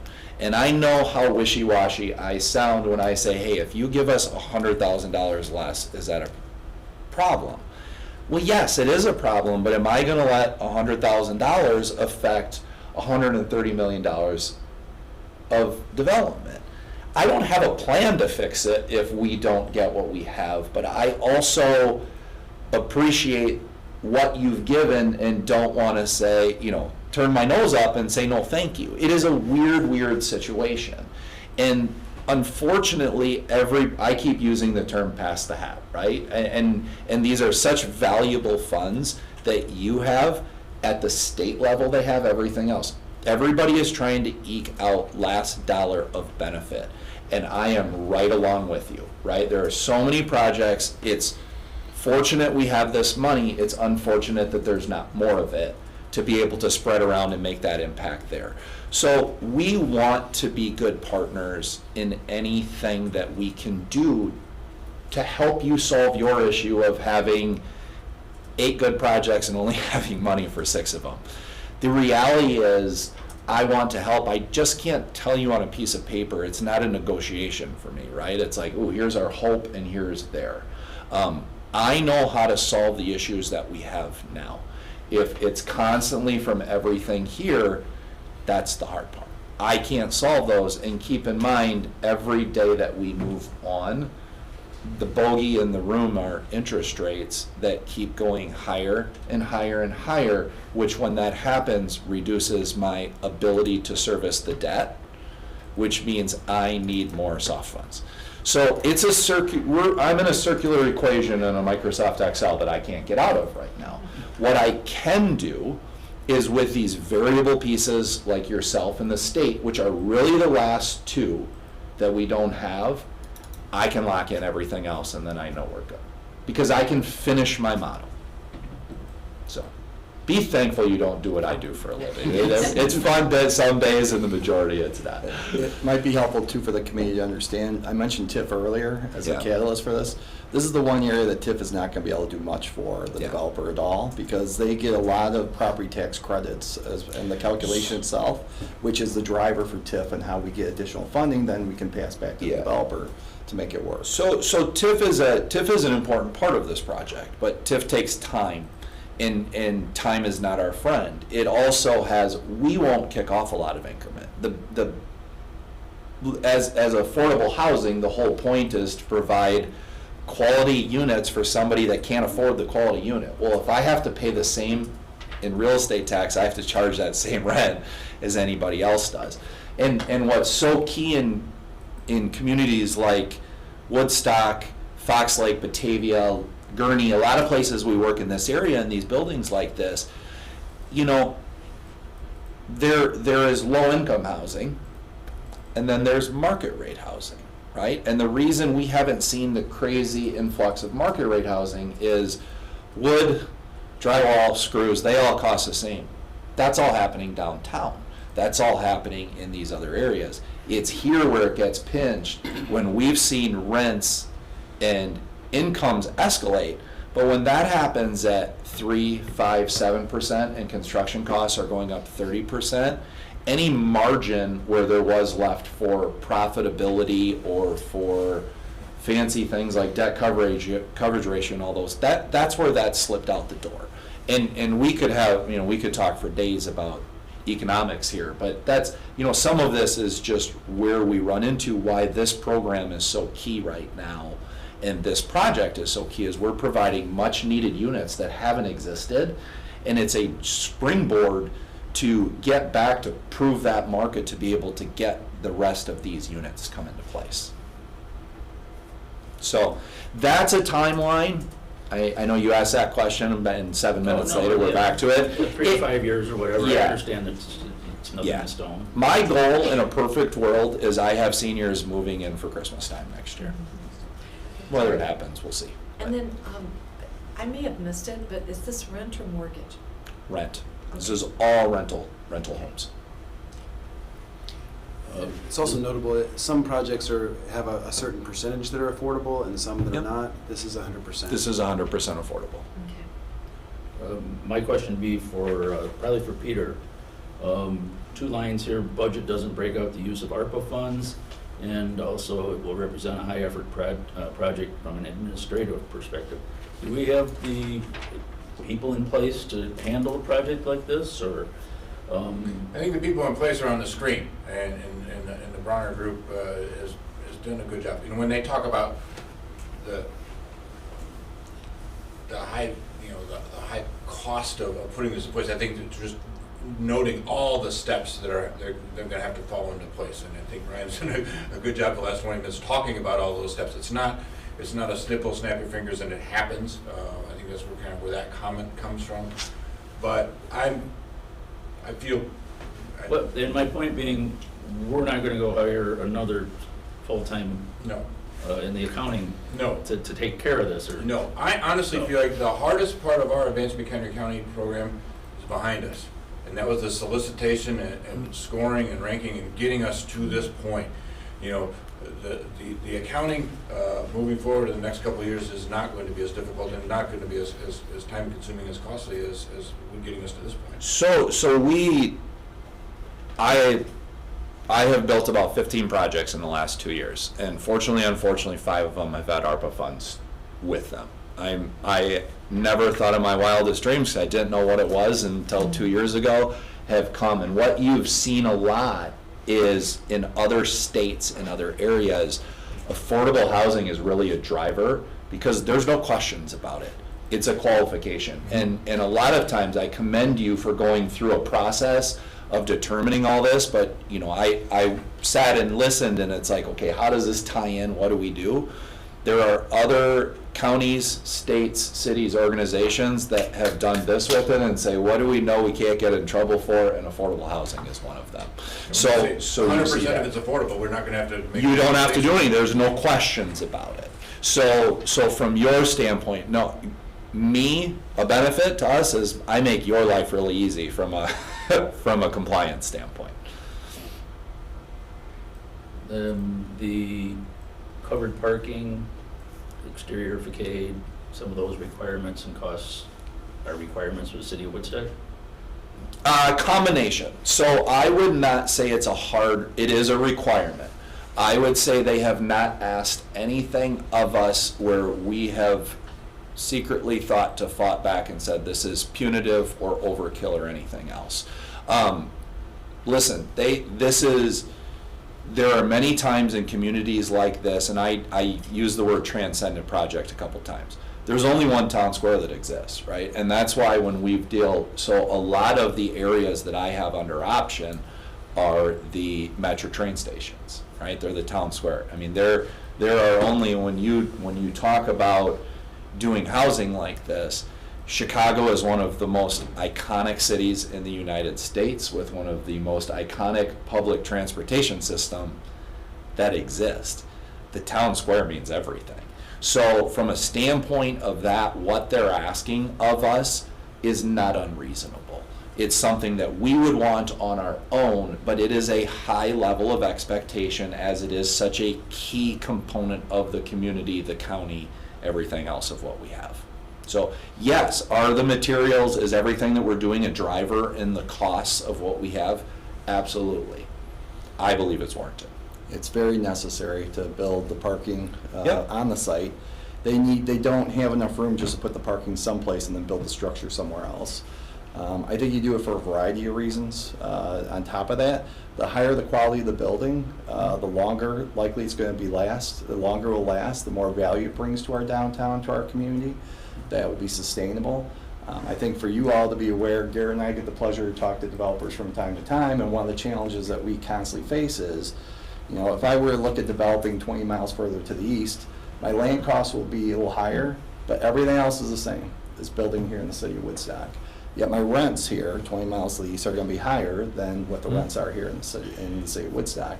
So we have to look for tools, because ultimately we want to raise our market up to that. So we have to look for tools of how do we get that quality housing here that's affordable for our residents, but that will last a long period of time, will be sustaining over that period of time, and make Woodstock a better place, knowing that that's what we compete against in the marketplace. And so, as he's mentioned several times, these types of programs, these dollars are crucial. The TIF is crucial. The enterprise zone is crucial. We throw tons of things at the wall to convince them this is the place you want to invest in McHenry County, because here's all the tools we can use to make it work. And to add on that, and thank you, I mean, just from a point of clarification of where we're at, really not a clarifying, but I think it's important to say, we talk about longevity, right? Like, this is one project.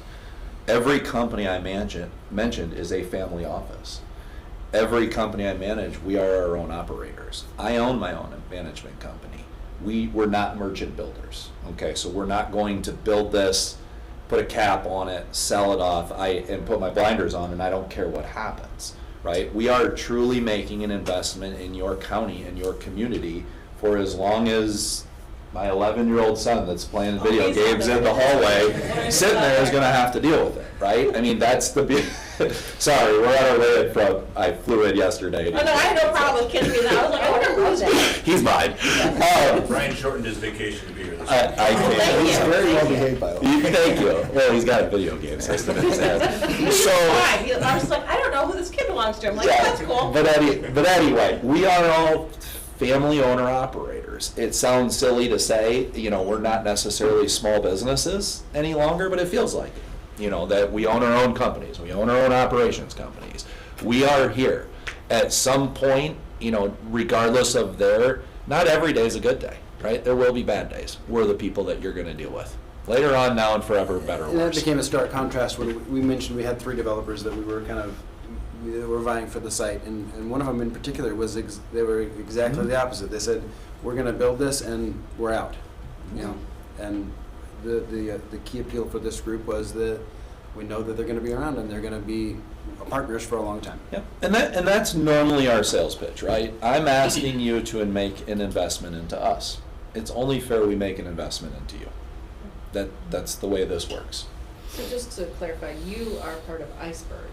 I am part of Iceberg. So we have a joint venture group that we have come together, and it is because of all of the sites, because of all the different types of buildings and expertise that we have. I am one piece of this very large puzzle, and I have no problem saying I'm not the most important one either. So how does the AILS? So AILS Foundation is the nonprofit. So when we take in grants and soft funds because of tax issues and the ability to have them that we are required to have a nonprofit that works and operates with us. The AILS Foundation is the sponsor of what we have. Now, there is another nonprofit we work with that I believe the AILS Foundation will stay, but there is a group called the Call to Action Foundation that is also, it is a family office of WellQuest Senior Living that we look is one of their big advocacies. They have done the right things and made lots and lots of money throughout their in other sectors, and have set up this foundation because education, affordable housing, and seniors are their key components. It's who we work with, it's what we do, it's how we're able to do things like this that I have no problem saying Brian Fritz can't come in on its own. I can develop in Woodstock, Illinois. I can't do this to this scale in this climate because I don't have on my own the ability to have those foundations operate and help us in areas where it normally wouldn't exist. And that's the beauty of why we set this joint venture up. We're all highly successful in what we do individually, and as a group, we're able to solve many issues and help each other solve many different problems that exist, where this is just a piece of paper and we never get to build it. So, yeah, the Ailes Foundation would be it's the sponsor. Okay, thank you. I want to say, I really appreciate your passion and thoroughness for Thank you. for the workforce housing, affordable housing. We, as you know, we had another company come in and give a presentation about affordable housing and a project, and is a complete different attitude. I felt like they thought they were doing us a favor, or doing the municipality a favor, where you are passionate about this, so thank you. I just wanted to know, so the total project, is that what is the 120 million is, or So, does that have to do with what? That's everything. So to be very clear and specific, our total project costs as they stand in this, which we have applied for, is $25 million. Right. This one's 25. It's part of the 100. Part of the overall, and I, this money has nothing to do with those other two projects. Okay. This money is with the 25 million. This is the key to the other, so we'd be remiss to not bring it up, because this doesn't happen, that probably goes away. Okay. All right. Well, and, we have put in our strategic plan, which we haven't approved yet, workforce housing in there, so let's go with that. And I would say I own and/or operate probably 1,000 units within 50 miles from here. And I could tell you I could spend the better part of the next 5 years of my life building housing for you guys, and you still would have a need that you couldn't fulfill. So I don't think it stops here. I think this is just a very small piece of what overall hopefully we're able to do over time of what we look at, because it has been a pleasure to work with the city, with the county, everything that we've done. It has been a wonderful experience and a very trying time in a situation that normally would not be fun. So, thank you. Thank you. Does anybody have any other questions? All right. Well, thank you for coming up and presenting. Like we told the others, you can sit and wait, or you can go home and watch the video. I'm driving into a snowstorm. I'm going to try to beat back before it gets too bad. So if you don't mind, I'm going to take off, but we look forward to hearing from you. Thank you all. One question I do have, just as a clarifying, when should we expect to, from a timing on stuff like that, to hear from you? So we go to the committee, we approve or move forward projects today. Okay. It goes to the county board, and the vote will be on the 21st. Perfect. Thank you very much. Thank you all. Enjoy the rest of your day. All right, last but not least, options and advocacy. Come on, Heather. Thank you for being so patient. Oh my gosh, you know what? It was kind of great to listen to all these projects. And every single one of them would impact us as a not-for-profit in the community. So how about that? So that's pretty exciting, and the families that we support. And I apologize. I was an educator before I had the privilege of working at Options and Advocacy, so I brought handouts. You said no PowerPoints when I met with Stephen and Alex last, that this was informal, but I had to bring a few things. So those are just some brochures about our agency and some business cards. So pass them along.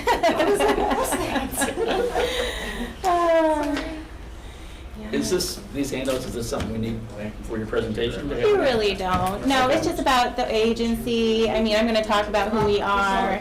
That's something to refer back to if you would like later.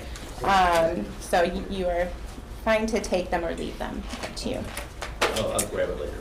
Sure thing. We're running. I know. No.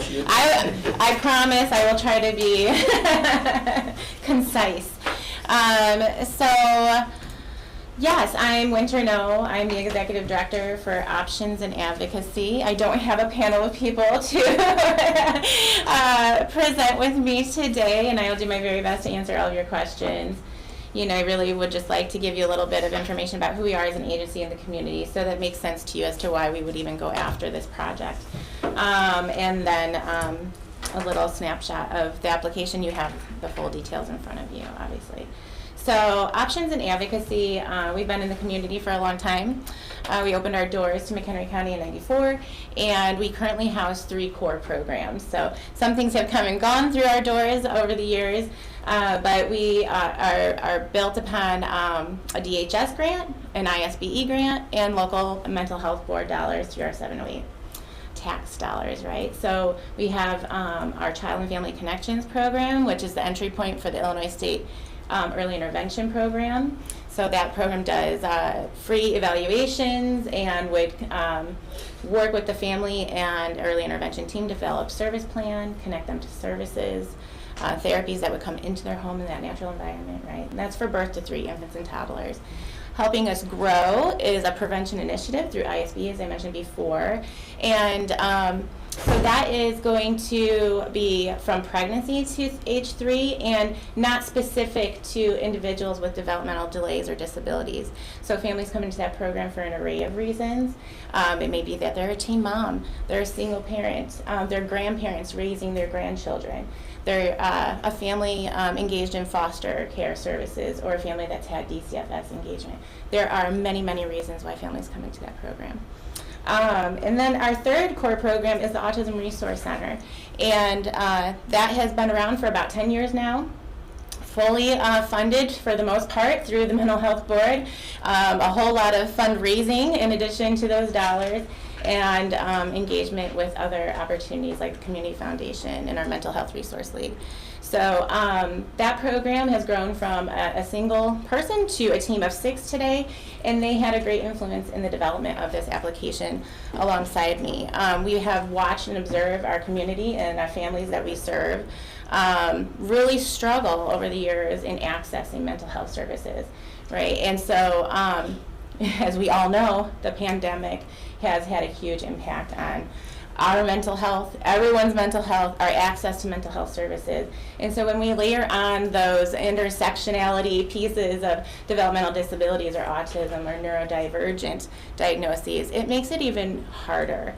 Our Autism Resource Center is not a direct clinical program. It is about education. It is about training to the community. We do home visiting with families and that of that nature, but we don't do clinical work. So we do a lot of resource and referral, and we try to reach to our community partners to allow those families and individuals to access those mental health services. Unfortunately, there are many, many barriers, and one of those is funding, obviously. Insurance is always a great factor. Age populations that maybe organizations are able to support or not. And it is also our workforce issue, right? We need highly skilled and talented individuals to really be able to support people with developmental disabilities, intellectual disabilities, and a mental health diagnosis, right? So unfortunately, the structures of our systems have been that you go to school to become a professional as a mental health provider, right?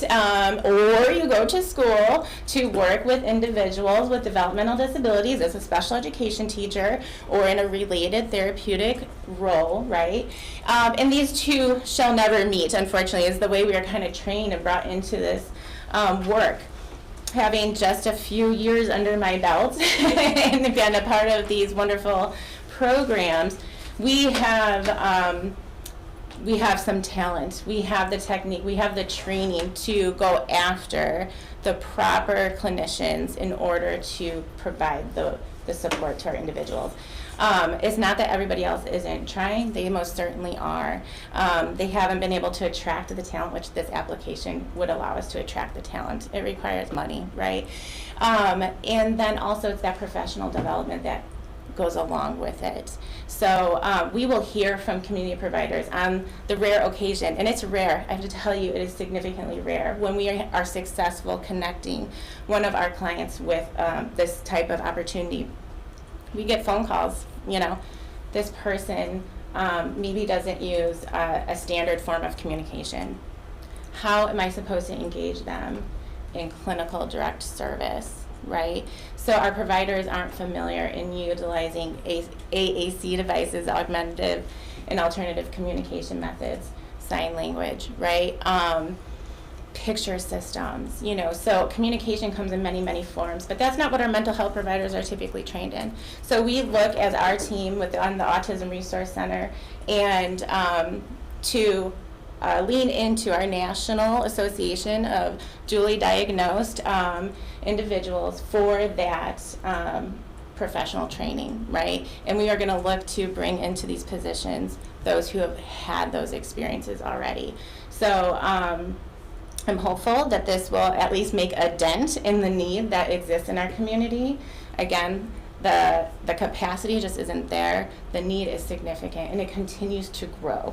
That service gap that has always existed for decades, trust me, I've watched it happen, the pandemic had just made it worse, right? And so this is a conversation, I see familiar faces here, that comes up at our network council meetings on a regular basis, our Autism Resource Center, and I'm going to keep going back to that because that's my frame of reference, is not built to be a crisis program. You wouldn't believe how much time we spend in working alongside our partners and our families that are moving through crisis.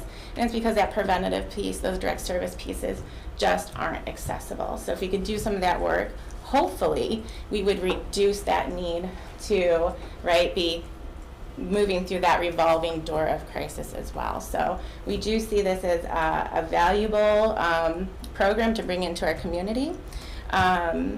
And I think that our application has set us up to be successful in doing that. So, questions? I tried to give it to you as fast as I could. That's good. Yeah, Teresa. So if I read their application correctly, Yes. you're looking to get 60 new clients? It would be 60 clients into that program. So this would be a standalone program. So O&A, you know, it really is a house, right, that houses different programs. So this would be 60 clients into that neurodivergent and mental health clinic. Could I say that there was never any of our families from our other programs being referred into that? That would be impossible for me to say because they have needs too, that they're not able to access that in our community, right? But certainly we would promote this to all of McHenry County, and that's why we kind of went after it as a clinic for neurodiversity and mental health, was to really be broad. It is not specific to autism, so it's not like we're just going to be filtering all of those clients right into this clinic. And it is also family-centered, so another thing that is going to maybe allow us to stand out is it will be for that individual, certainly who has that dual diagnosis, but it also is going to be there to support their parents in their mental health experiences and being a caregiver of this individual who has these significant needs, right? So 60, I think, is an attainable number. How many do you currently Yep. have in this kind of program? We do not run a program such like this one, so I can't answer that question. In our Autism Resource Center, we have done intake over the last decade with well over 600 unique individuals. Typically within a fiscal year, we will serve somewhere between, pandemic kind of skews our numbers, around 190, those were pandemic days, to about 375 unique individuals, some years upwards of 4. So there's a lot of need there, and that's just in that one program alone. Our other 2 programs, our early intervention program supports over 1,500 unique families every single year. So, but we're closely connected with all of our provider partners in the community. We're very closely with our first responders, MCJOA, Northwestern Medicine, Clearbrook, Pioneer, AID, Rosecrans, the list goes on. And so, you know, this is something that we know all of them will also benefit from us bringing this type of program to clinic. So Yeah. this is seed money that you'd be able to launch a program that then you'd be able to sustain Absolutely. through, reimbursement through insurance or other programs. Correct. So, right, so O&A is not, we're a not-for-profit. We have no dollars to say begin something like this without this type of opportunity, right? But yes, we have written it and believe that we can be successful with it, that over time, every year you would see, you know, our ask is less and less.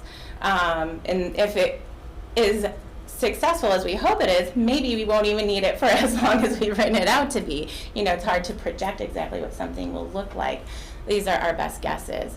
But if we are able, to take off sooner than later, we would need less dollars. And that's something that, we had the opportunity to talk with Alex about in August when we met is, as we're tracking these funds in and out for that matter, if we're bringing in dollars, then we're going to ask for less dollars, obviously. So we would make those adjustments and amendments to the budget. Yeah, I think it has a very good potential to be successful. And we would panel private insurance, Medicaid, right, public insurance, sliding scale, because truly the goal is just to get people connected. It really isn't about making profit, just sustainability.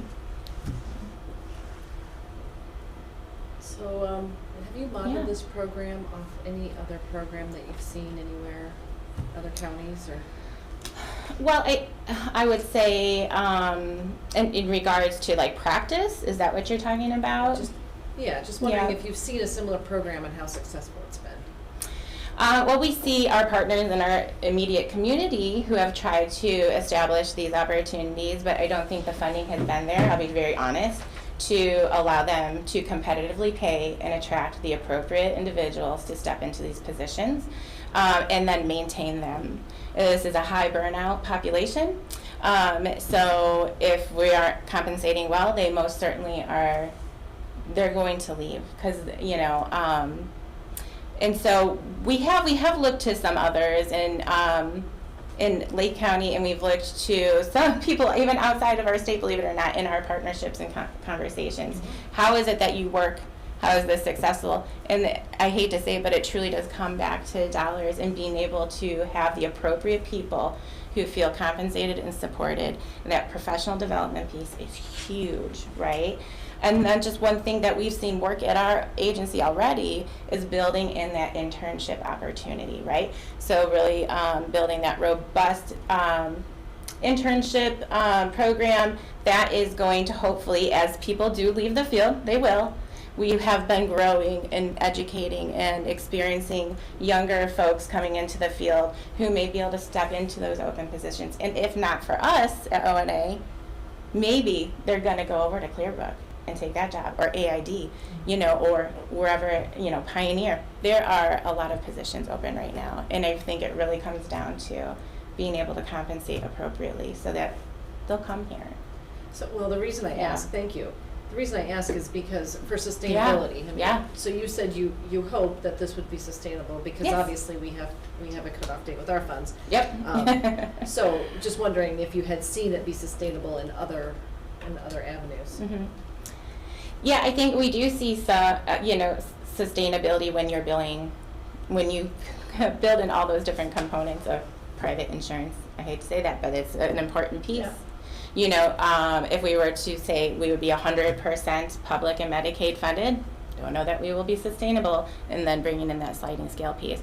So I think it's having a balance of those three different pieces in the internship part of that so that we can support as many people as possible, but bring in enough dollars that this program can continue.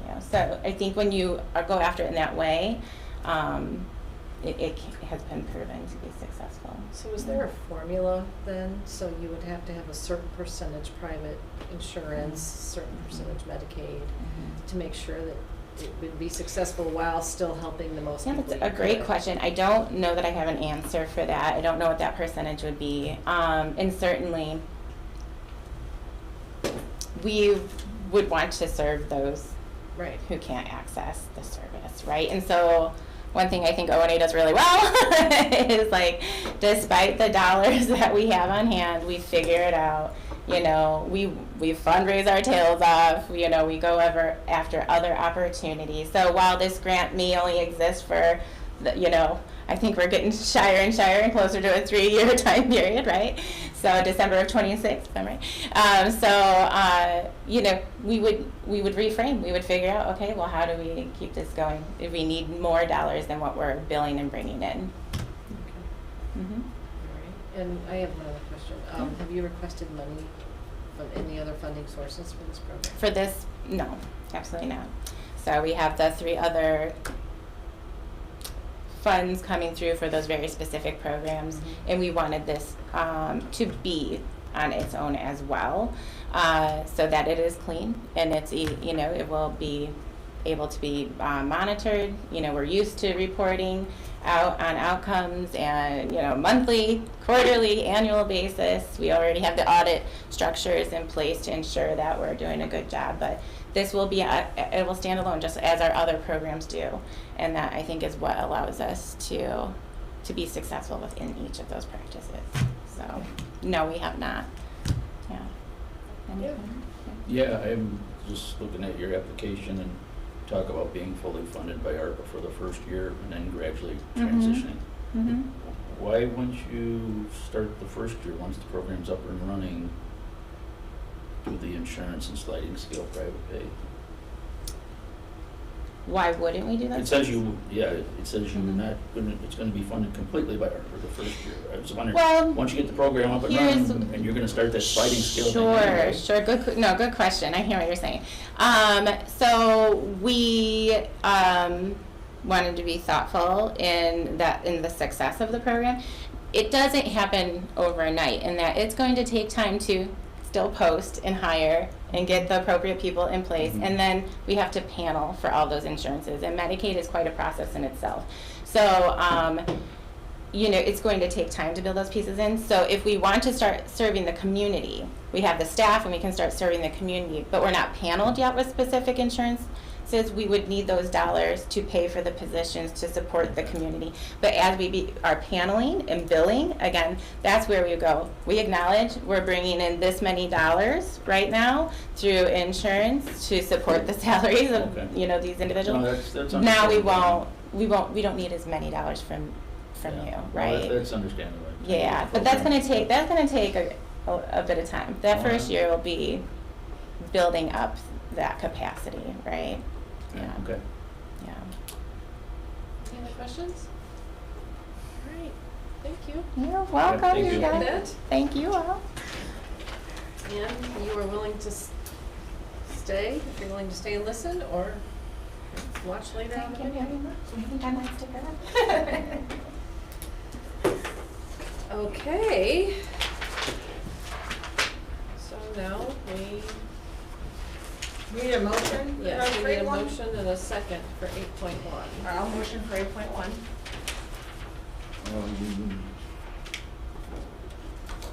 Okay, I will second that.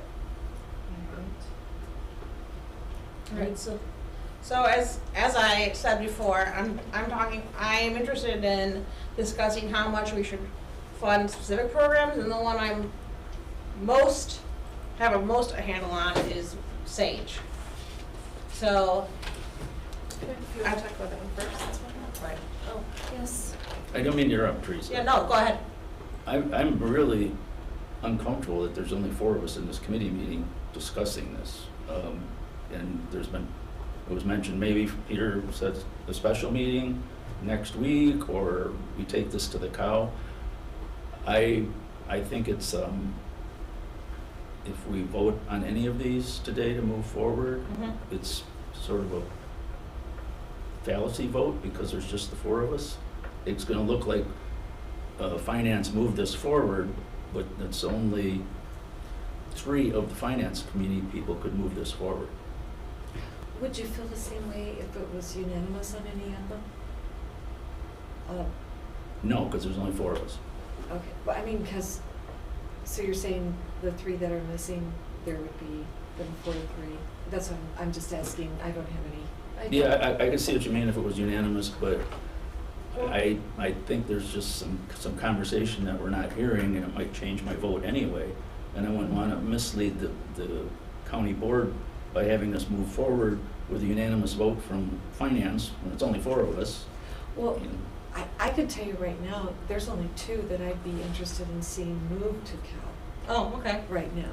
And so, I agree with you, but I'm wondering, so I know a couple people who are gone have opinions on this, and I would like to hear them too. What about maybe staying after the committee, the whole meeting and discussing it. Well, I think, I've gotten the impression from our colleagues that they depend on listening to the committee meetings to gain a sense of what we were thinking. And that when I've talked about, just in general, I've said we should go to a cow system for everything. And people said, no, the committee is very important. It's very important to have a committee talk about it to give a basis for the discussion for a cow. And they could watch the presentations. But but we want to hear their opinions, or what their input was. And I would lean towards that we do it before the cow, because that's where they want to have the big discussion. That's true. So I would think either a special committee meeting, So we should look at our calendars. next week, or I'm available. take it right to the cow. The I'm idea that I'm available for a meeting next week, at any point. I don't know when Brian's coming back. Is he ever coming back? I heard he was coming back on the 11th, so Yeah. maybe if we had something. So it's Saturday, he's coming back on Saturday. Yeah. Could we, Peter and Kathy, could you guys maybe send out some available dates? what's next week? You Is have the cow next week? The cow's next Yes, week you have from today. CDBG on Monday and Tuesday. Monday, Tuesday. The only time I have is the 15th, because I'm out of town. What day is that? That's It's Wednesday. Wednesday. And the I cow's would the I would be 16th. available Wednesday if I had to be. What if we, Think. like 10 o'clock on Wednesday? I'm comfortable taking it to the cow, but if the rest of the committee wants to have a special meeting, I'll be there. If it's next Wednesday. Well, what do you, Well, I would love to see the options and hang on, not that we've just been sitting here for hours, the housing, the Woodstock housing project. Those to me are so solid. I'd love to see them. And push this, through. Terry, would you say was the first one, the housing one and? And then the options methods, Oh, okay. that program. The other two, would love to see it discussed in the cow. But I understand, if you guys think that those two need further discussion, that there would be. I think we need to discuss all of them. I mean, we all, In especially because fairness to the presenters? Yes. I think so, probably, Yeah. yeah. But to Larry's comment, I mean, if we gotta get to the cow, we gotta get to the cow somehow.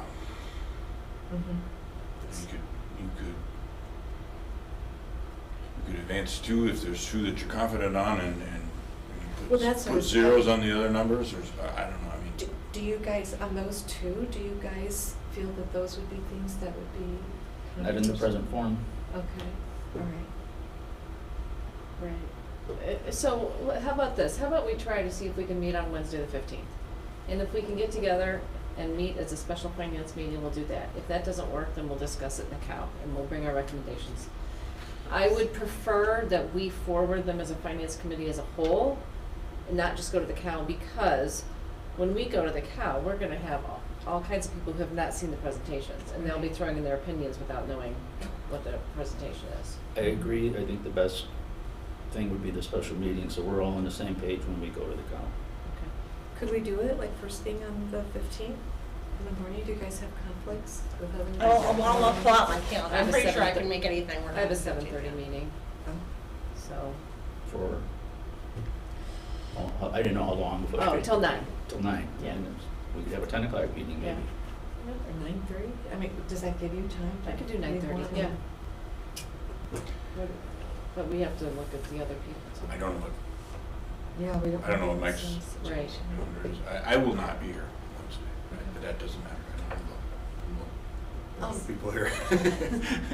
Can you, well, I guess you, but ask the other committee meetings if they are available. Yeah, if you would send an email, yeah. See if 9:30 or 10 o'clock's okay on the 15th. Maybe we should have another option too. It's that afternoon. Yep. Maybe in the afternoon too, yeah. I have something that I can see if I can get out of it.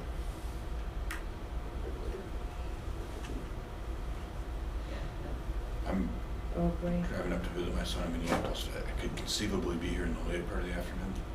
It's okay. I was gonna say, You got I've it. got something I have to be at 3. That'll probably go an hour and a half. Okay. Well, we'll see, you know, maybe, Yeah, I put it out there, everybody's pretty accommodating in this committee that they can all, at all make it work, they're going to. yeah. We need to post that tomorrow. Tomorrow. We need to be posted tomorrow. Okay, all right. I guess the next step is then, you know, maybe you said this, you know, when we post the county board agenda tomorrow, we're putting all 4 projects in, as presented? Or, I think it can be posted that way, and then the finance chairman will put the details out there at the beginning of the cow, or when we get to that point in the cow. Can you put an asterisk saying, depending on the? everything's asterisk. Okay. I see what the problem Will is you, there. Terry, will you be back on the evening of the 14th? I land at 4:54, so that probably puts me out here at 7 o'clock, you know, safely. I can't do the night of the 14th. Okay, well then that. That would be really tough on me. So, I'm yeah. not That would be. CDBG all day. Yeah, that's true, okay. All right, well, we'll try that. So we'll pencil it in for Wednesday morning at 9:30 or 10? Yeah. I have that on, I took the whole Wednesday. I took all from 9:30 to 3:30 and put it on my phone. It's a blue block. So my Even- husband knows he has to pick the kids up. I can even do 9 if we want to do 9, if we get it earlier. Earlier is always better for Okay. me, but I'll leave that up to the rest of the committee, I'll make it work. Okay. I texted Mr. Scala, but he didn't get back to me yet. Maybe he's indisposed. So, I feel more comfortable talking these through and listening to the larger committee on it before we take it to the.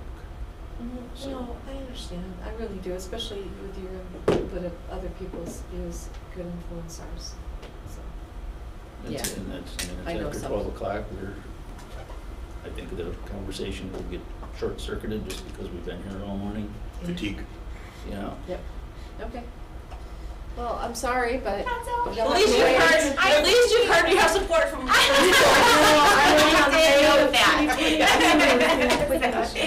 guys have been lovely, thank you. All right, thank you. Look forward to the special meeting. Can we get a motion in a second to table it to the special meeting? Oh, Yes. Go ahead, I'll second it, or, We've got Teresa and Terry. well, Terry and Larry. Oh, Yeah. Terry and Larry, okay.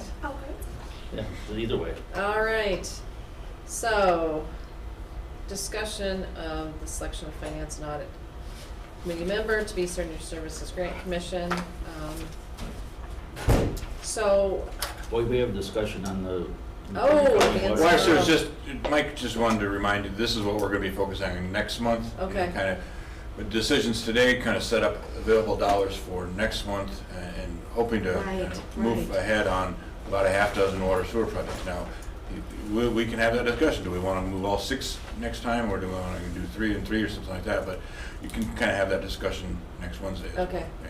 We need to put that on the agenda and have make a resolution to put that on the agenda? No. Okay, we got the resolution that we're having a meeting, we'll add that to the agenda for next Wednesday. Is that what you're Yes. saying? So 8-2? so the special finance meeting will be comprised of 8.1 and 8.2. How about that? I got it, Yeah, I that sounds got good it. to me. Oh, yeah, as amended, right. Okay, so now, Senior Services Grant Commission. Did we vote on that resolution? I hate to be a Oh, stickler. do we have to have a but- resolution? Oh, If we have- all right, roll call vote on the resolution. Oh, no, we can just We were just tabling it to next Wednesday. Right, so do we Do need you want to say aye, that we all agree to tabling it? Aye. Thank you, that's, Aye. aye. Okay. Everybody's brain dead. This- All right. For the third time, Senior Services Grant Commission, I apologize. So, I don't know, most of you know that, Senior Services Grant Commission is now going to be comprised of people from different committees, and, Matt Kunkel is from Transportation, Eric Hendricks is from Public Health, and, I know Teresa was really hoping to be on the Finance Committee.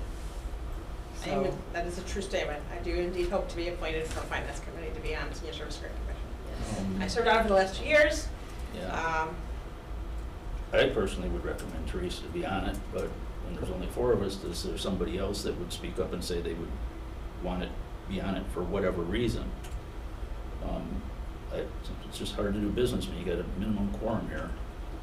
Do you want to move that I know also? Lynn's okay with it. That would be 5 of us. Or do you want to move that to the meeting, special? No. Yeah, I'll get my way on this one, so I'm okay. So we will recommend Teresa to be the liaison to the Senior Service Grant Commission. Everybody okay with that? Yes. We don't have to vote on that, do we? There's consensus, so we'll put it on the resolution if that's what. Okay. Right, also, I mean, in public health, Tracy has said public health that she decides. It wasn't a vote for public health. Oh, So that Mike decides, or in this case, you decide. all right. Then I'm deciding it's you. I appreciate the decision and the support of the other committee members. Yes, it has been unanimous. All right, reports. Carrie. I'll be super quick. Just, I guess, in regards to next Wednesday, do you want us to communicate with any of the requesters to have them here? Have them available? They weren't gonna be here for the discussion anyway. I mean, we can let them know that that's when we're discussing it. Okay, I just didn't know if we can let them know ahead of time, but we'll tell them that the discussion will happen then. So I sent an email yesterday about the budget policy. Mhm. It's just more to kind of remind you of last year's, and then next meeting in April, we'll bring forward the one for 2024. And I just kind of bulleted a few ideas that I wanted to change, so if you guys have any questions or comments, send them over. Are those the bolded ones? So what I was thinking of changing for 24 was addressing the debate we had a lot last year's budget about inflation increases versus true supplemental Yes. increases. And we thought maybe for the general fund departments, we can handle that in non-departmental, which this committee kind of has oversight on the money going out of that, and then we can move it to the departments as needed for fuel or building supplies, whatever. We did a very substantial redraft of a budget policy last year, so I think Yeah. Carrie making a couple tweaks to make it her own is in good shape. But it's great if we get it done in April, we'll hit the ground running in May with staff and get going. Yeah. But just to clarify, the parts that you when you say you bulleted them, In the email. Sorry. Kelly, in the email you bulleted them. Oh, 2 things. In the email. Yes, it's Yeah. 2 things, all right, Yeah. yes, okay, yes. Yep. I think And that's then important. just talking about the scenarios, I'm not, more, I guess, getting your thoughts on if all 4 of those worked last year, if it got a little redundant. Yeah. Different scenarios, Okay. or less or more. Also, next week, Baker Tilly will be on site doing their final field work. That's just more kind of FYI. I think we're in a pretty good place. Got a lot of our work papers done, and the communication, we've been sending them kind of updates, and we've been getting good feedback from them, so. Good process. How much of the year-end closing, the year-end entries and the financial statements, how much of the work are they doing versus the county? Because I know they've done some in the past. So, in the past, it's kind of varied. This year, they don't do any of the work papers. We submit them and we do the entries. At the end of the audit, they'll submit like their audit entries if it's something, that we missed. And we've been trying, that's our goal really every year, is to reduce that. But as far as preparing the financial report, Baker Tilly does the government-wide conversion entries, which is a pretty small part. We have software that we use internally to build those. I know that there was some communication with another elected office that maybe was misrepresenting how much work was being done Okay. by Yeah. that is not the case. They did not understand what's being done in-house. Okay. Got it. Is that all? That's it. That was short. You waited a long time for that short one. Thank you. That was long. All right, are there any contingency reports? No. No?